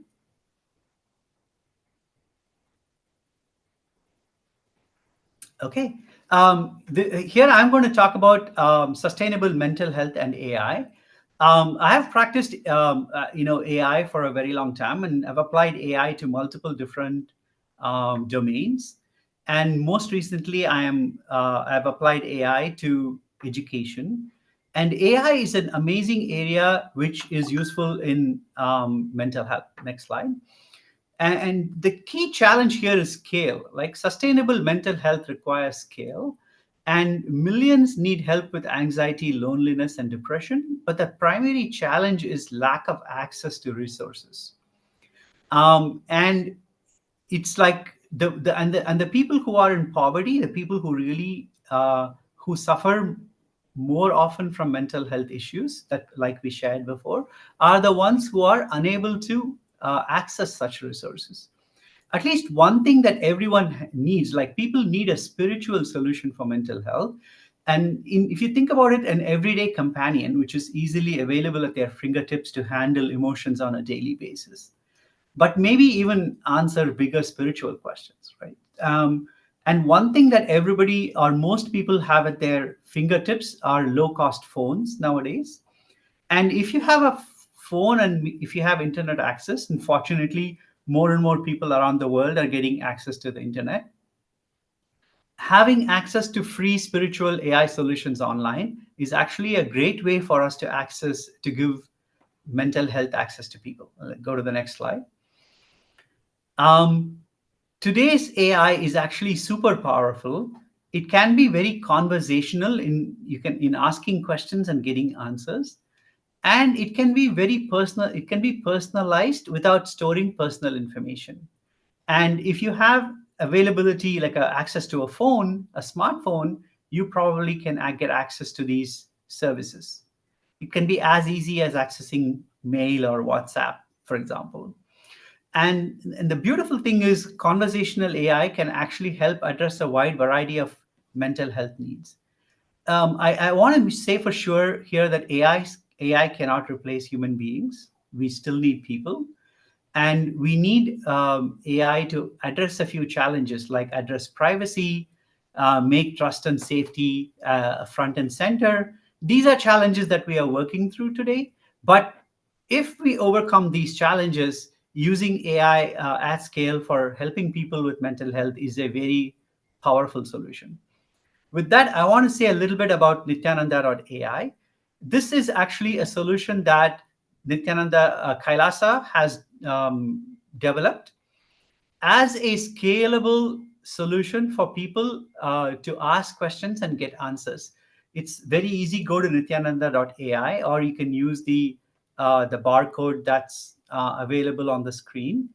And it's a great you have to sign in for you to get access, but it's an amazing resource that is available to everyone.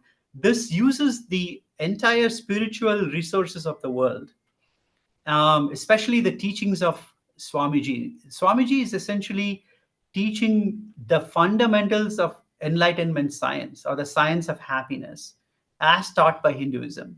So this Nityananda.ai has the entire access to his teachings and the science of happiness and the science of enlightenment as taught by Hinduism. And it can answer questions from that perspective. So with that, let me show you a screenshot. I didn't have time to go through extensive demo because it can take time. But here I'm going to show you a demo. This is like a video that I captured on my real demo. I captured a video. For example, I'm asking the question, whenever I even stay at work a little bit late, I notice that I'm very anxious about how my wife will feel. What do I do about it? This AI makes use of the, if you can pause the video here, Peter, just for a second. It uses the core principles that Swamiji is taught in terms of what spiritual principles are for living, like authenticity. Authenticity is living to the highest potential. Responsibility is feeling like everything in and around you is under your control. Being integrated is all about being integrated to your thoughts and actions. Enriching is about making sure others are in this state of enlightenment along with you. And completion is what I defined for, right? So it uses these principles to help walk through someone who thinks they are a bad mother because they are spending time at work and not being able to come home.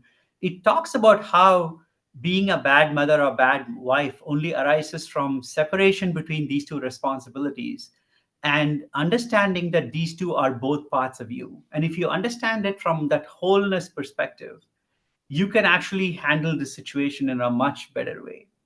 So it's a very powerful message that it helps you understand that you are a whole and you can't divide yourself into different personalities. Can we press play again? The next question is about, I'm just highlighting the different areas. The next question about someone saying, my sister and I are grown up. Whenever I ask my sister to spend time with me, I feel disappointed, and she wants to do things that are different from me. What do I do? So this now addresses how to think about this in a self-reflective way, how to introspect into the source of where this challenge comes from. Why do you feel unimportant? Why do you think your sister should do what you want to do, right? And encourages open communication, understanding that you may not be able to spend too much time, but think about it as quality time, and also cultivating this idea of self-worth, which can lead to a challenge. So press play again, please. And the final example is about about facing stress and suggesting yoga and meditation techniques. If you can fast forward this, maybe 10 more seconds. Yeah. So the next example is about, oops, we went too far.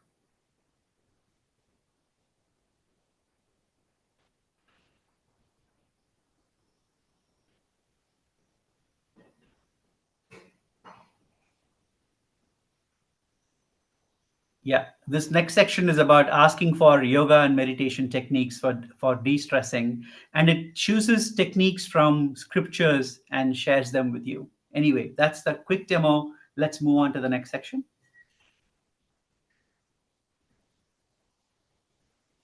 Okay, now I hand it over to Dr. Prema Kodanraman to talk about women's issues.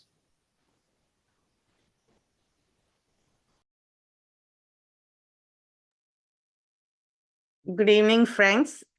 I'm Dr. Prema Kodanraman, OBGYN urogynecologist and a pelvic surgeon from Los Angeles.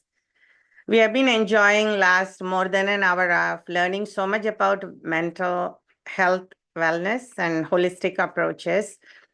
It's my turn to talk about women's mental health issues, incident causes, solutions, and understanding the unique challenges and holistic approaches.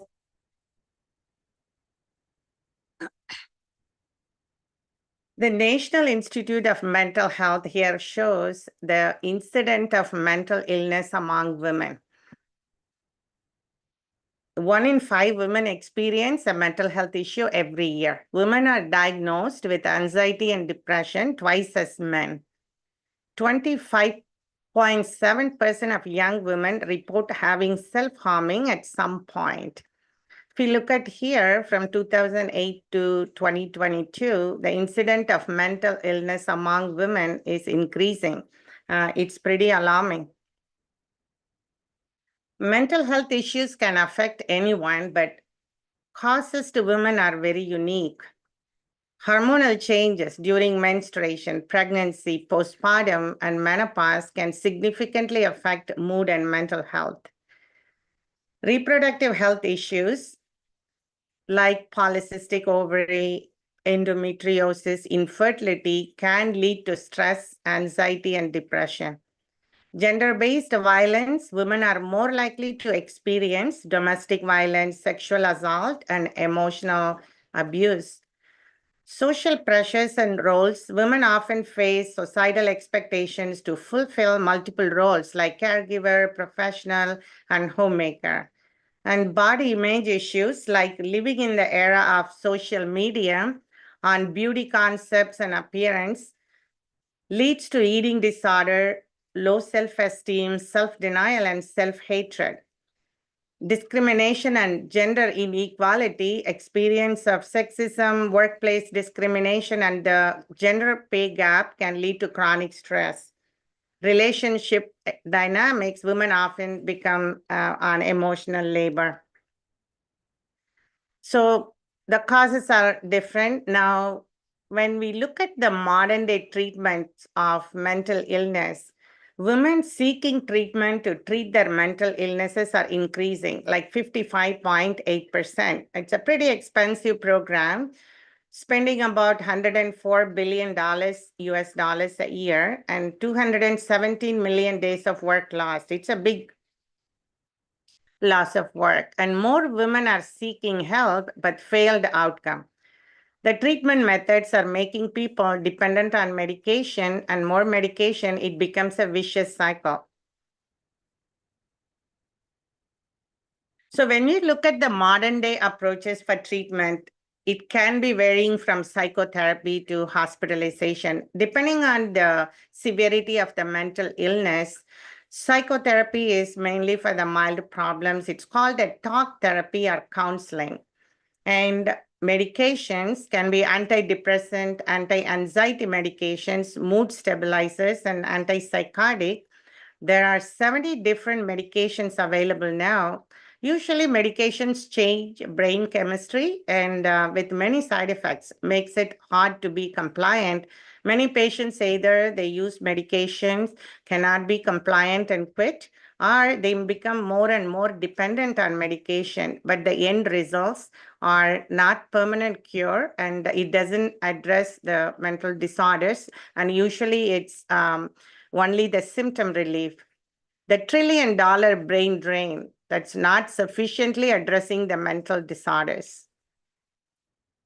And the other treatments like brain stimulation can be used in special situations where transcranial magnetic stimulation can be used for depression. Sometimes hospitalization when women become danger to themselves and others, and also it's an expensive way of treating mental illness. So many of these current treatments primarily focus on symptom management rather than addressing the underlying causes at different levels. In many parts of the world, access to mental health are very limited because it's very expensive. And social stigma around mental illnesses also prevent people to seek the treatment. So by knowing the different reasons for women's mental illness and also the available treatments are not that effective, let's learn from KAILASA a holistic approach with proven results by empowering women. So when we go into the depth of the empowering methods before, so let's read this very powerful verses from Manuvati Dharma Shastra, chapter 3 and verse 56. It's the law of Manu, the oldest legal text, Hindu jurisprudence, says where women are worshipped, there the gods rejoice to the welfare of humanity. On the other hand, where they are not honored, all rights are futile. The second one by His Divine Holiness, Supreme Pontiff of Hinduism, Bhagavan Nityananda Paramashivam, his presidential address on November 7th, 2021. Very powerful words about women. Women, by their very DNA, have the capacity and groundedness to hold an ecosystem or family or a team or a community together. So women have their own intuitive intelligence in the field of keeping something very stable, keeping it together and making it functional. So Hinduism creates an ecosystem for every woman to manifest that possibility and that power. So this is the great way to start, where Manuvati Dharma Shastra and Swamiji making a foundation in KAILASA, bringing the ancient Hindu wisdom, reviving the ancient Hindu wisdom and creating a KAILASA with various projects empowering women. Let's look at details about each level, how this empowering happening in the KAILASA. These policies are mapped to the Manuvati Dharma Shastra, and Swamiji revived matrilineal society to empower women here. So the political empowerment, Paramashiva declares in Atharva Veda, women should take part in the legislative chambers, put their views on forefront. So women hold 80% of leadership positions in KAILASA. While KAILASA's policy stipulates that 33% legislative positions should be held by women, currently women make up 90% of the governance in KAILASA. So when we empower women, they can be great leaders. So we may need a woman president.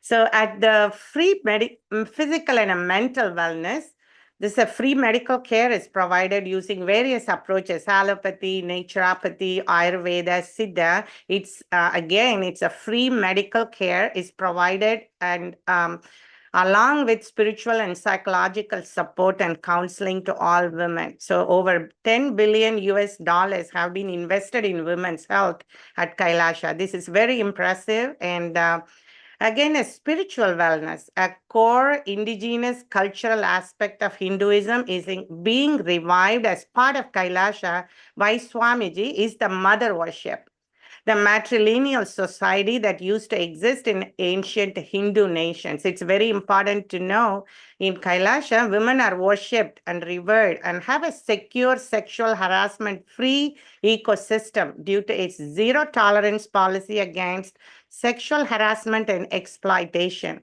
And it creates the most safest environment for women on planet Earth.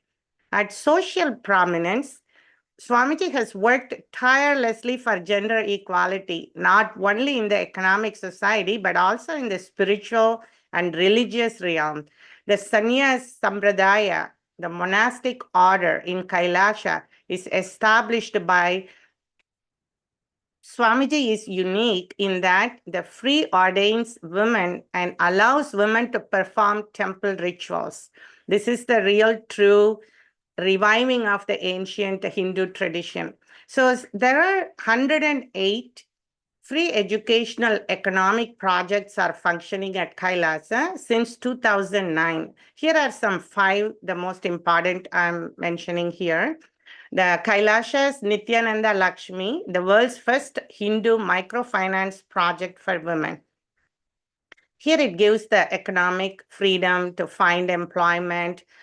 KAILASA's Ankita program is an educational program. So it's mostly educate female child and women to empower them. And Nityananda's Women Foundation, it helps Indigenous women to become again financially, to get financial freedom and emotional support. EN Pregnancy is a great program where it supports pregnant women for having a painless delivery and a blissful birthing experience. So by looking at all this, empowering women's projects happening in KAILASA is very powerful. And through this, there is a proven way to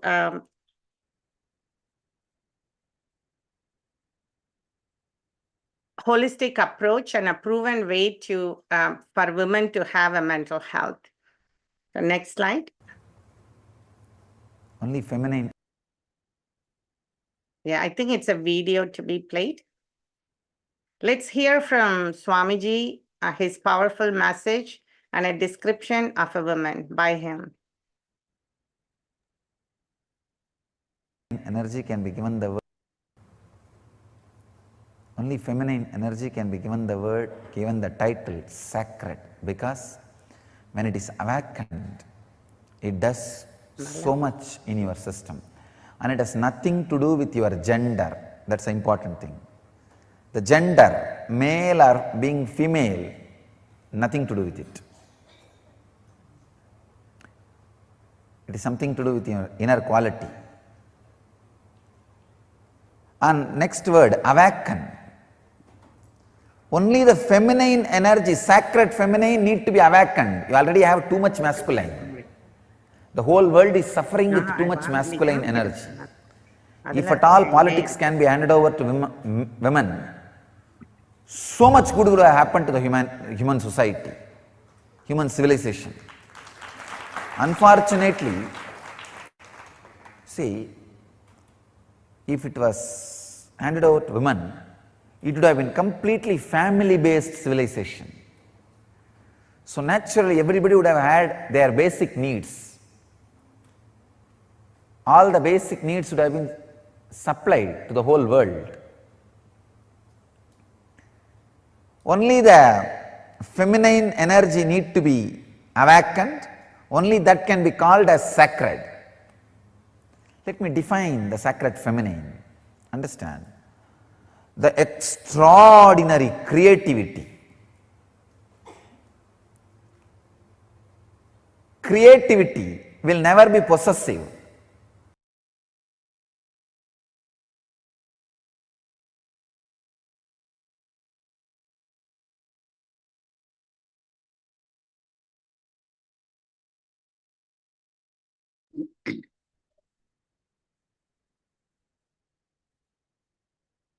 So in summary on women's mental health, yes, women do face unique challenges. It's to be approached at multi-dimensional level. And KAILASA is a model infrastructure, not only empowering women at all levels and bringing the best within them, like leadership, stability, powerfulness, and divinity. And from my personal experience, I have like 14 years of medical education and practicing for 25 years of women care and being there in women during their most sensitive time, pregnancy, delivery, taking care of all age group women. I want to share only after being part of the KAILASA, multiple initiations from Swamiji, the multi-dimension of myself that we realize, and also that I want to give a true statement here to all the viewers and listeners to hear that I'm well known for my surgery in my hospital and where I'm practicing. And after being with Swamiji for almost about 20 years, none of my patients need pain medicine and none of my patients need narco. And it's his initiation, empowerment of women. We do like get powerful life, whatever you are, like wherever you are, to lead a very powerful, healthy life. So for all women, mothers, homemakers, anyone, everyone, get empowered with KAILASA ecosystem created by His Divine Holiness, Supreme Pontiff of Hinduism, Paramahamsa Nityananda. And it's a great coincidence that Navaratri festival is coming. It's an annual Hindu festival. We celebrate Divine Mother energy for 9 nights. And I do pray to my Parashakti and Divine Mother Energy to bless all women all over the world with excellent health and bliss, and bless me with the wisdom and energy to serve women always. And Swamiji to bless every woman all over the world. And here, the science of completion, it's one of the solution for all mental disorders. It's a meditation technique based on the science of enlightenment revealed and taught by His Divine Holiness. And it works, prevent and treat all kinds of mental disorders, not only for women, it's for everyone. It relieves unresolved emotions and past traumas, building resilience and improving healthy relationship, and leads to an empowered life. And there is a short video, listen from his powerful words and transforming message to all. Thank you. Hmm?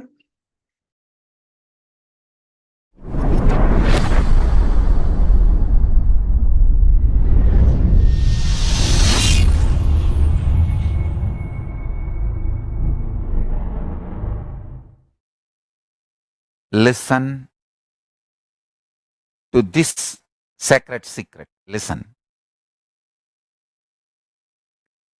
Initially, when you put this idea into you, you will have too much of resistance, anger, guilt, fear, too many things coming out. And powerlessness. No, this is not for me. First of all, this may not be true. Second, no, this is, even if it is true, not for me. No, this may be true for the people who don't have to work for their food and paying the bills. No, maybe it is true for the people who are sitting in KAILASA and enjoying the happy, free life.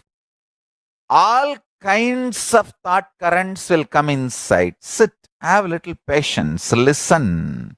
Listen to yourself and start penning down precisely what all resistance, anger, fear, guilt, powerlessness, what all is getting blurted out, vomited by your immature mind. Listen, pen down.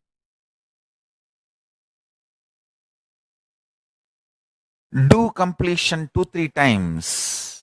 Sit with mirror. Actually, I tell you,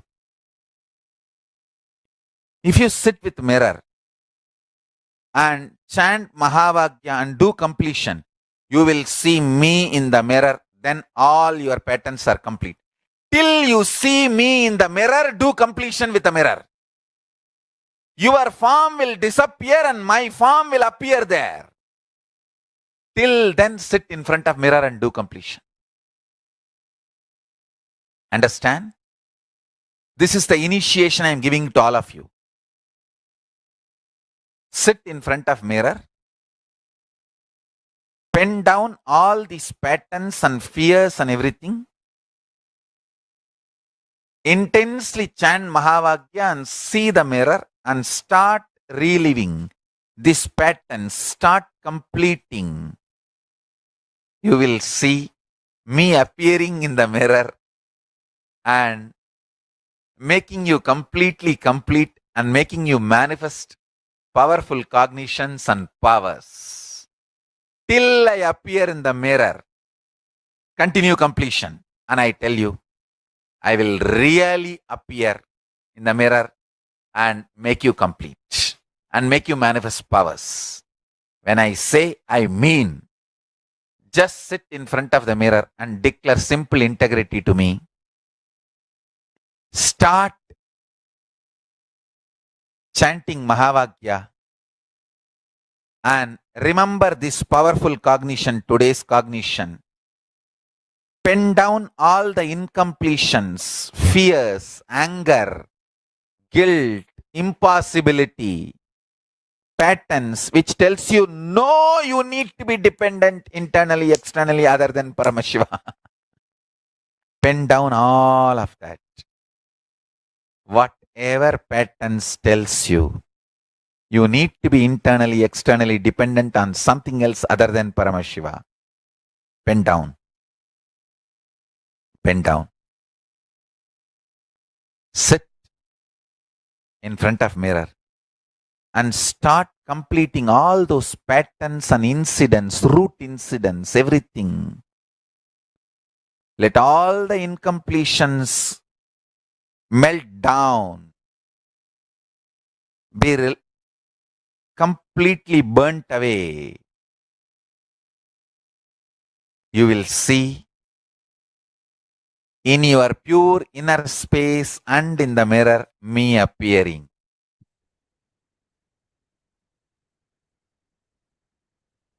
Now we invite Dr. Patel to come talk about children and mental health issues. Hello, everyone. I'm Dr. Sailesh Patel. I'm a psychiatrist practicing in California.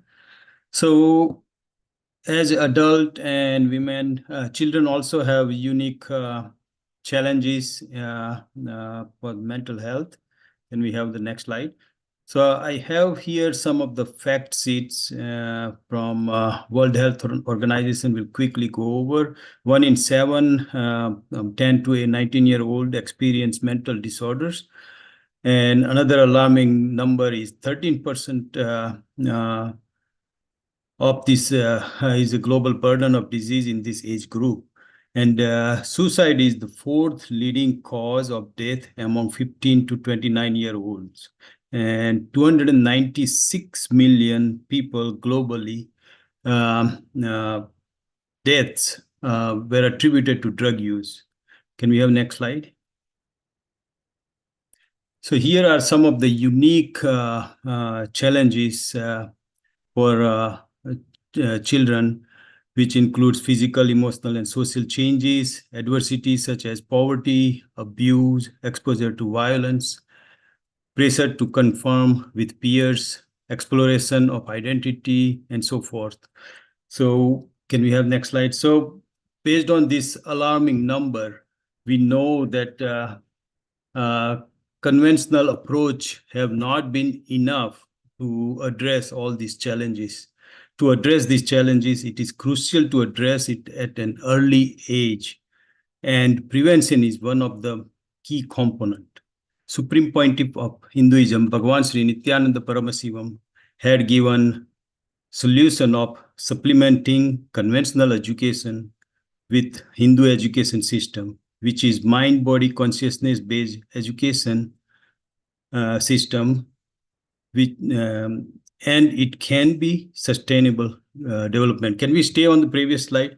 In Hindu education system, basic tools to awaken knowledge are taught, and other consciousness-based approaches, which were discussed earlier, practiced on a regular basis, including yoga, meditation, and sattvic diet.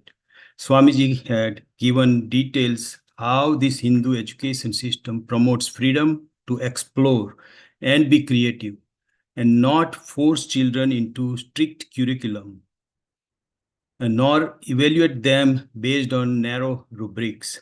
This mind-body consciousness-based education empowers children and helps them feel powerful. It encourages students to travel, discover, invent their own methodologies, and take leadership roles in early life. Can we have next slide?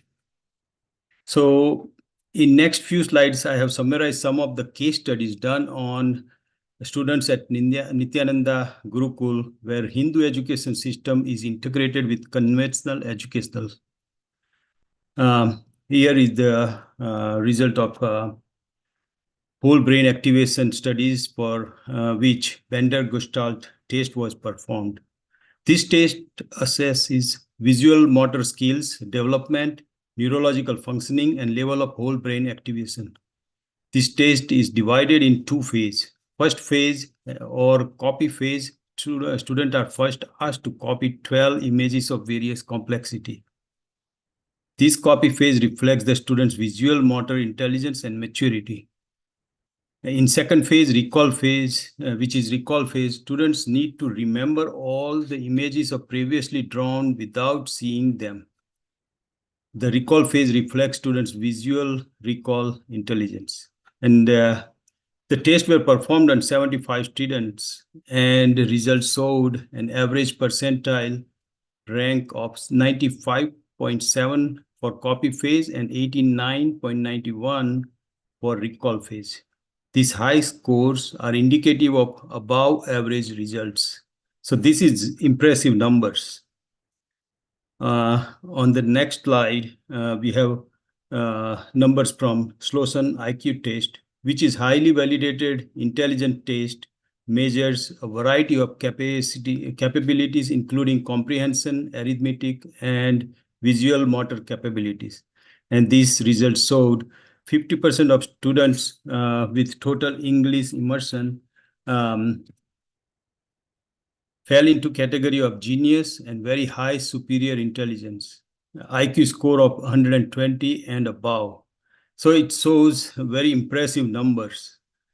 Next category, intellectual maturity compared to exact age. And average intellectual age was 2.7 years ahead of chronological age. 83% of students were 1 to 6 years ahead of actual age, and 53% students were 2 to 6 years ahead. So that's really impressive numbers. So this is small studies. Of course, more studies are needed. But in summary, can we have next slide? This gives anecdotal evidence of integrating Hindu education system with conventional education at an early age in children, leading to impact in intellectual and mental health and evidence of whole brain activation and high level of thinking. Policies need to change to integrate such education into conventional curriculum. And of course, as I said, more studies are needed for this evidence, but policies to change and integrate this education into conventional curriculum would be a good sustainable development. Okay, I hand over to next speaker. Thank you so much, Dr. Patel. And I'm going to very quickly do our conclusion. Thank you so much to everyone who's made it all the way through. After the conclusion, we're going to have a kriya, which we invite people to stay. It's a relaxation and stress reduction kriya. If you have to go on for any other UN sessions or anything else, science summit sessions or anything else, you're free to go, but we'd invite everyone else to be able to stay.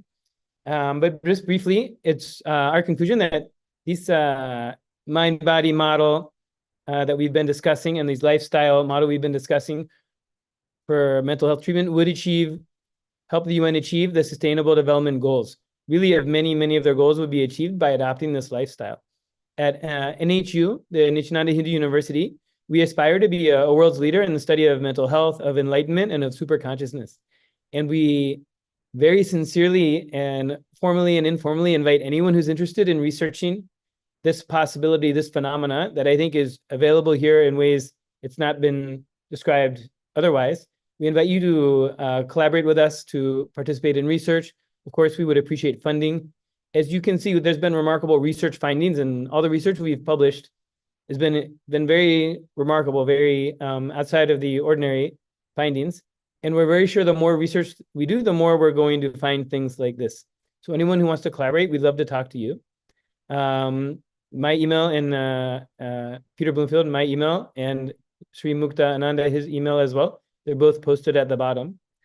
Also, policymakers for children's mental health, we invite you to contact us for collaboration for how to incorporate this approach to traditional education and for further research. And then, of course, the Padmashivoham program is a program that I referred to that showed profound positive effects on mental health, reduction in depression, anxiety, and stress, extreme improvement in well-being, mindfulness, and overall health. That program is ongoing. You can find it at padmashivoham.org.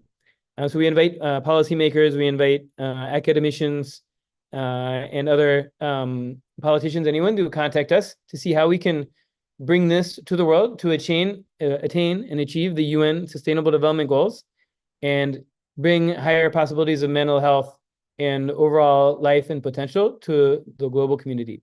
So with that, thank you so much for everyone who came. If you're able to stay, we invite you to stay for our kriya, which will be led by Dr. Mukta Ananda.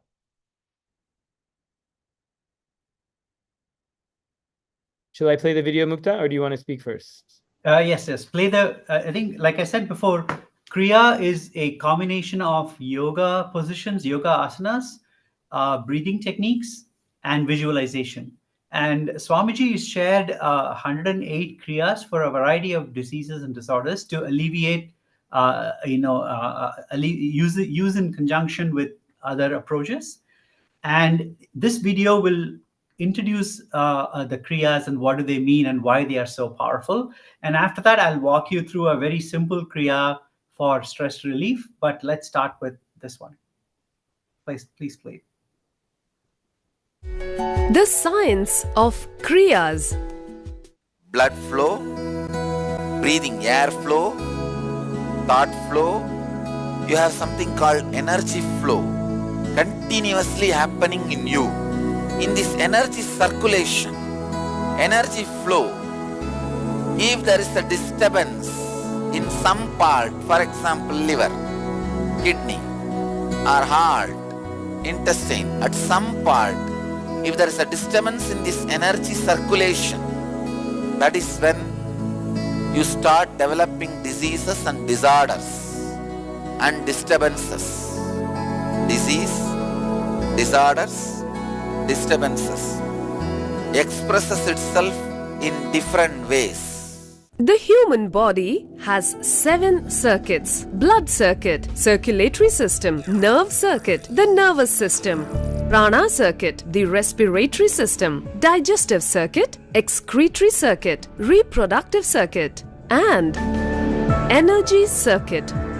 Of these circuits, the energy circuit is governed by the Kundalini energy. Though not spoken much by the medical science, but elaborate references have been given for Kundalini energy in the Vedic tradition. The Kundalini energy is the innate, immense potential energy in every individual that helps complete the energy circuit. How does Kundalini energy reach different parts of the body? Let us take the example of a water tank. A water tank is a structure which stores water. This water is distributed to different places through the pipelines, which forms a circuit. The pipelines end in outlet taps, through which the water reaches the end users. Similarly, the Kundalini energy reaches the different parts of the body through the 72,000 nadis or energy channels. Let's say, for instance, there is a block somewhere in the circuit of pipelines. Then what happens? There is no flow of water. Then you identify and correct the block. Even if the blockage is removed, water has to be pumped in for the flow to resume. Similarly, when there is a block in the energy circuit in the body, there is impedance to energy flow forward, and it results in disease in that particular organ. The Kundalini energy in our body is like the water in the water tank. Kriyas are powerful tools which help to remove the energy blockage and restore the energy flow. When the body is aligned in certain postures during kriyas, the energy block is removed. Once the block is removed, the kumbhaka pumps in the Kundalini energy, just as the water gets pumped in to the pipeline once the block is removed. When the energy flow is re-established, energy starts flowing and the disease is healed. Now, if your body is put in certain position, that energy blockages get removed. The energy circulation, that plumbing, gets properly aligned.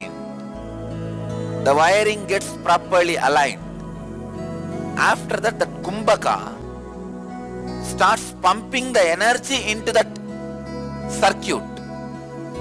See, putting your body in certain asana makes the circuit blockage free.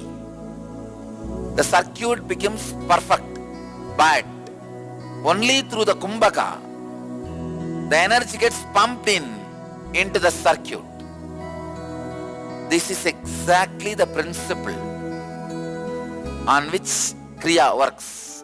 Kriyas are a unique combination of asanas, pranayamas, and kumbhakas, wherein they are more effective than the individual asanas and pranayamas. Even for few seconds, if the energy circuit route is aligned and energy is pumped, you are out of the disease. You are out of the disorder. You are free.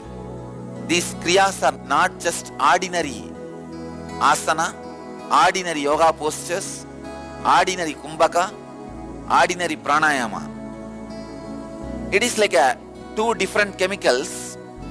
Separately, if you take, it may take 10 years for you to cure the disease. But mixed properly in certain combination, it removes the disease in 2 days, in one dosage. The kriyas help to restore the energy imbalance, and which results in healing diseases. Kriyas help to heal the body, experience extraordinary powers, and to have spiritual experience in the body. These kriyas are my unique contributions to the world. The kriyas have 7 ingredients. 1, yoga. 2nd, kumbhaka, pranayamas. 3rd, visualizations. 4th, verbalization, means chanting of some mantra internally. See, internally when you create the sound, it's called mantra. Externally when you listen, it's called chanting. So, mantra, internal verbalization. 5th, chanting, external, the sound you are hearing. And 6th, now I am adding karanas, the different Shivadandava karanas.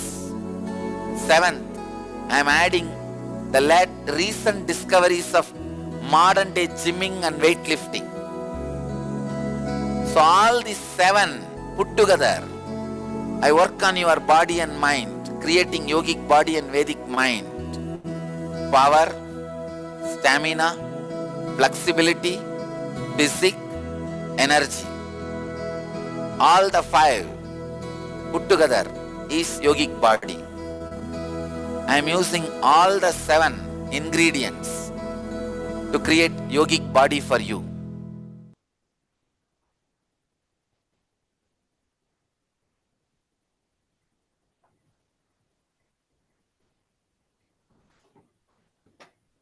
Mukta, shall I start the music and then you'll announce the kriya?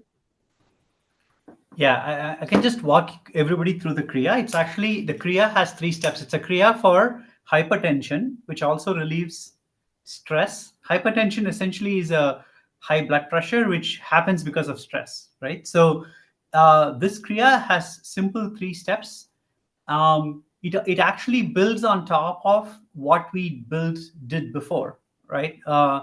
Earlier, we learned how to do Nadi Shodhana, which is breathe in through one nostril, breathe out through the other nostril, breathe in through that nostril, and breathe out. So that's one thing we learned. We're going to do that first. Then the second step is you sit in a special posture. Do we have the picture of that posture? There is a posture. I shared a picture yesterday. Do we have that in the slide? This is the last slide, Mukta. Okay. I think we need to bring that picture. If somebody can add that picture to the slide, to the next slide, that'll be great. So you have to sit in a special posture. It is not very difficult. It is, you sit with your knees drawn to your chest, and then you just put your hands around your knees and hug them and pull them closer. That's it, right? So that way you are sitting with your knees drawn in and your heels touching as close to your body as possible. You just have to look ahead. That's the posture. Peter will show that picture. That's the second step. In that posture, you just hum intensely. And the humming is something I already shared with you before.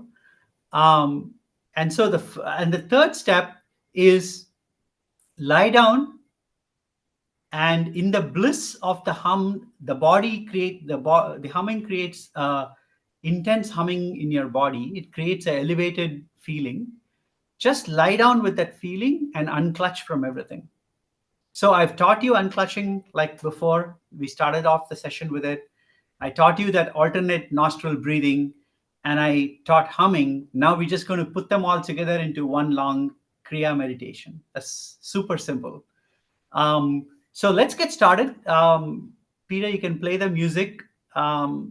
And let's start by doing Nadi Shodhana, which is close your right nostril, breathe in through your left nostril, and then close your left nostril, breathe out through your right nostril, and then breathe in again through your right and breathe out through the left. This is one cycle. Do this cycle for 21 times. Let's start with that. That's the step one. Step two is this picture. Sit like this picture, holding your knees close to your chest, and then do intense humming. That's for 7 minutes. And then finally, we leave you with the lying down and unclutching. And typically, this combination of these three, doing this before you go to sleep, is very, very powerful. It'll de-stress your entire body very beautifully. Okay, let's start with Nadi Shodhana. If Peter, you could play the music. With your thumb, close your right nostril, start breathing in. Then close your left nostril and breathe out through your right nostril. Then breathe in through your right nostril and then breathe out through your left. Do this 21 times.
Can you pause the video? Can you pause the video? Great. Now, Peter, if you can move to the next slide and show the posture. Please sit in this posture and then hum intensely. Just like we said before, just hum intensely sitting in this posture. Let's do this for a few minutes.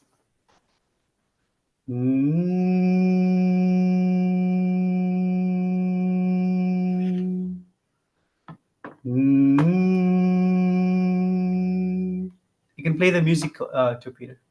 Thanks.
Now, lie down.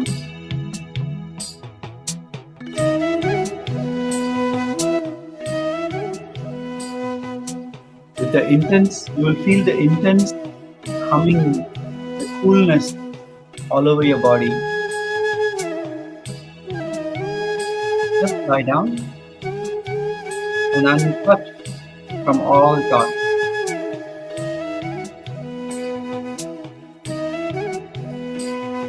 When you unclutch from your thoughts,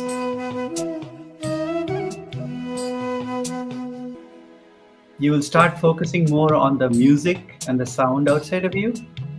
Unclutch from that also.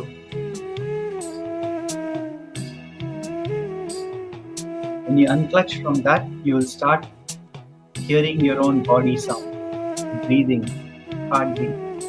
Unclutch from that also, and fall into a deep silence.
Open your eyes slowly.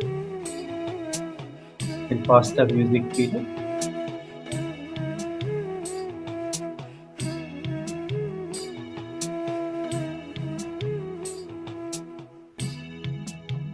Peter, you can pause the music. Thank you. Great. I hope you all experienced a wonderful, relaxed experience. Like, our goal was not only to provide you with a science, but also provide you with experiential understanding of what Swamiji is trying to do at a very surface level. I mean, there is a lot of depth to the meditation, mind, body, consciousness studies. But we just wanted to share some experiential, some experiences with you, so you can find out for yourself. So I hope you can practice this meditation before going to sleep every day. It's very powerful, not only in de-stressing, but also in performing to your life's best. Great. Thank you all. I really appreciate all of you for coming. Peter, I hand it over to you to wrap up. Yes, thank you so much, Mukta, for your beautiful job. And thank you to everyone who made it this long. We really appreciate you coming. And again, just a last invitation for people to join the Paramashivaham program or contact us at Nityananda Hindu University about research collaborations, funding collaborations, anything that you want to collaborate with. And we really believe that this science will absolutely 100% help the UN achieve their sustainable development goals, and are excited to further collaborate with the United Nations going forward. Thank you so much, everyone, for coming, and have a beautiful rest of your evening. Thank you so much.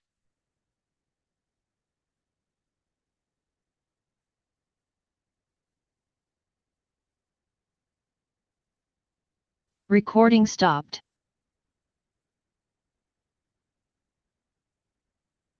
Thank you.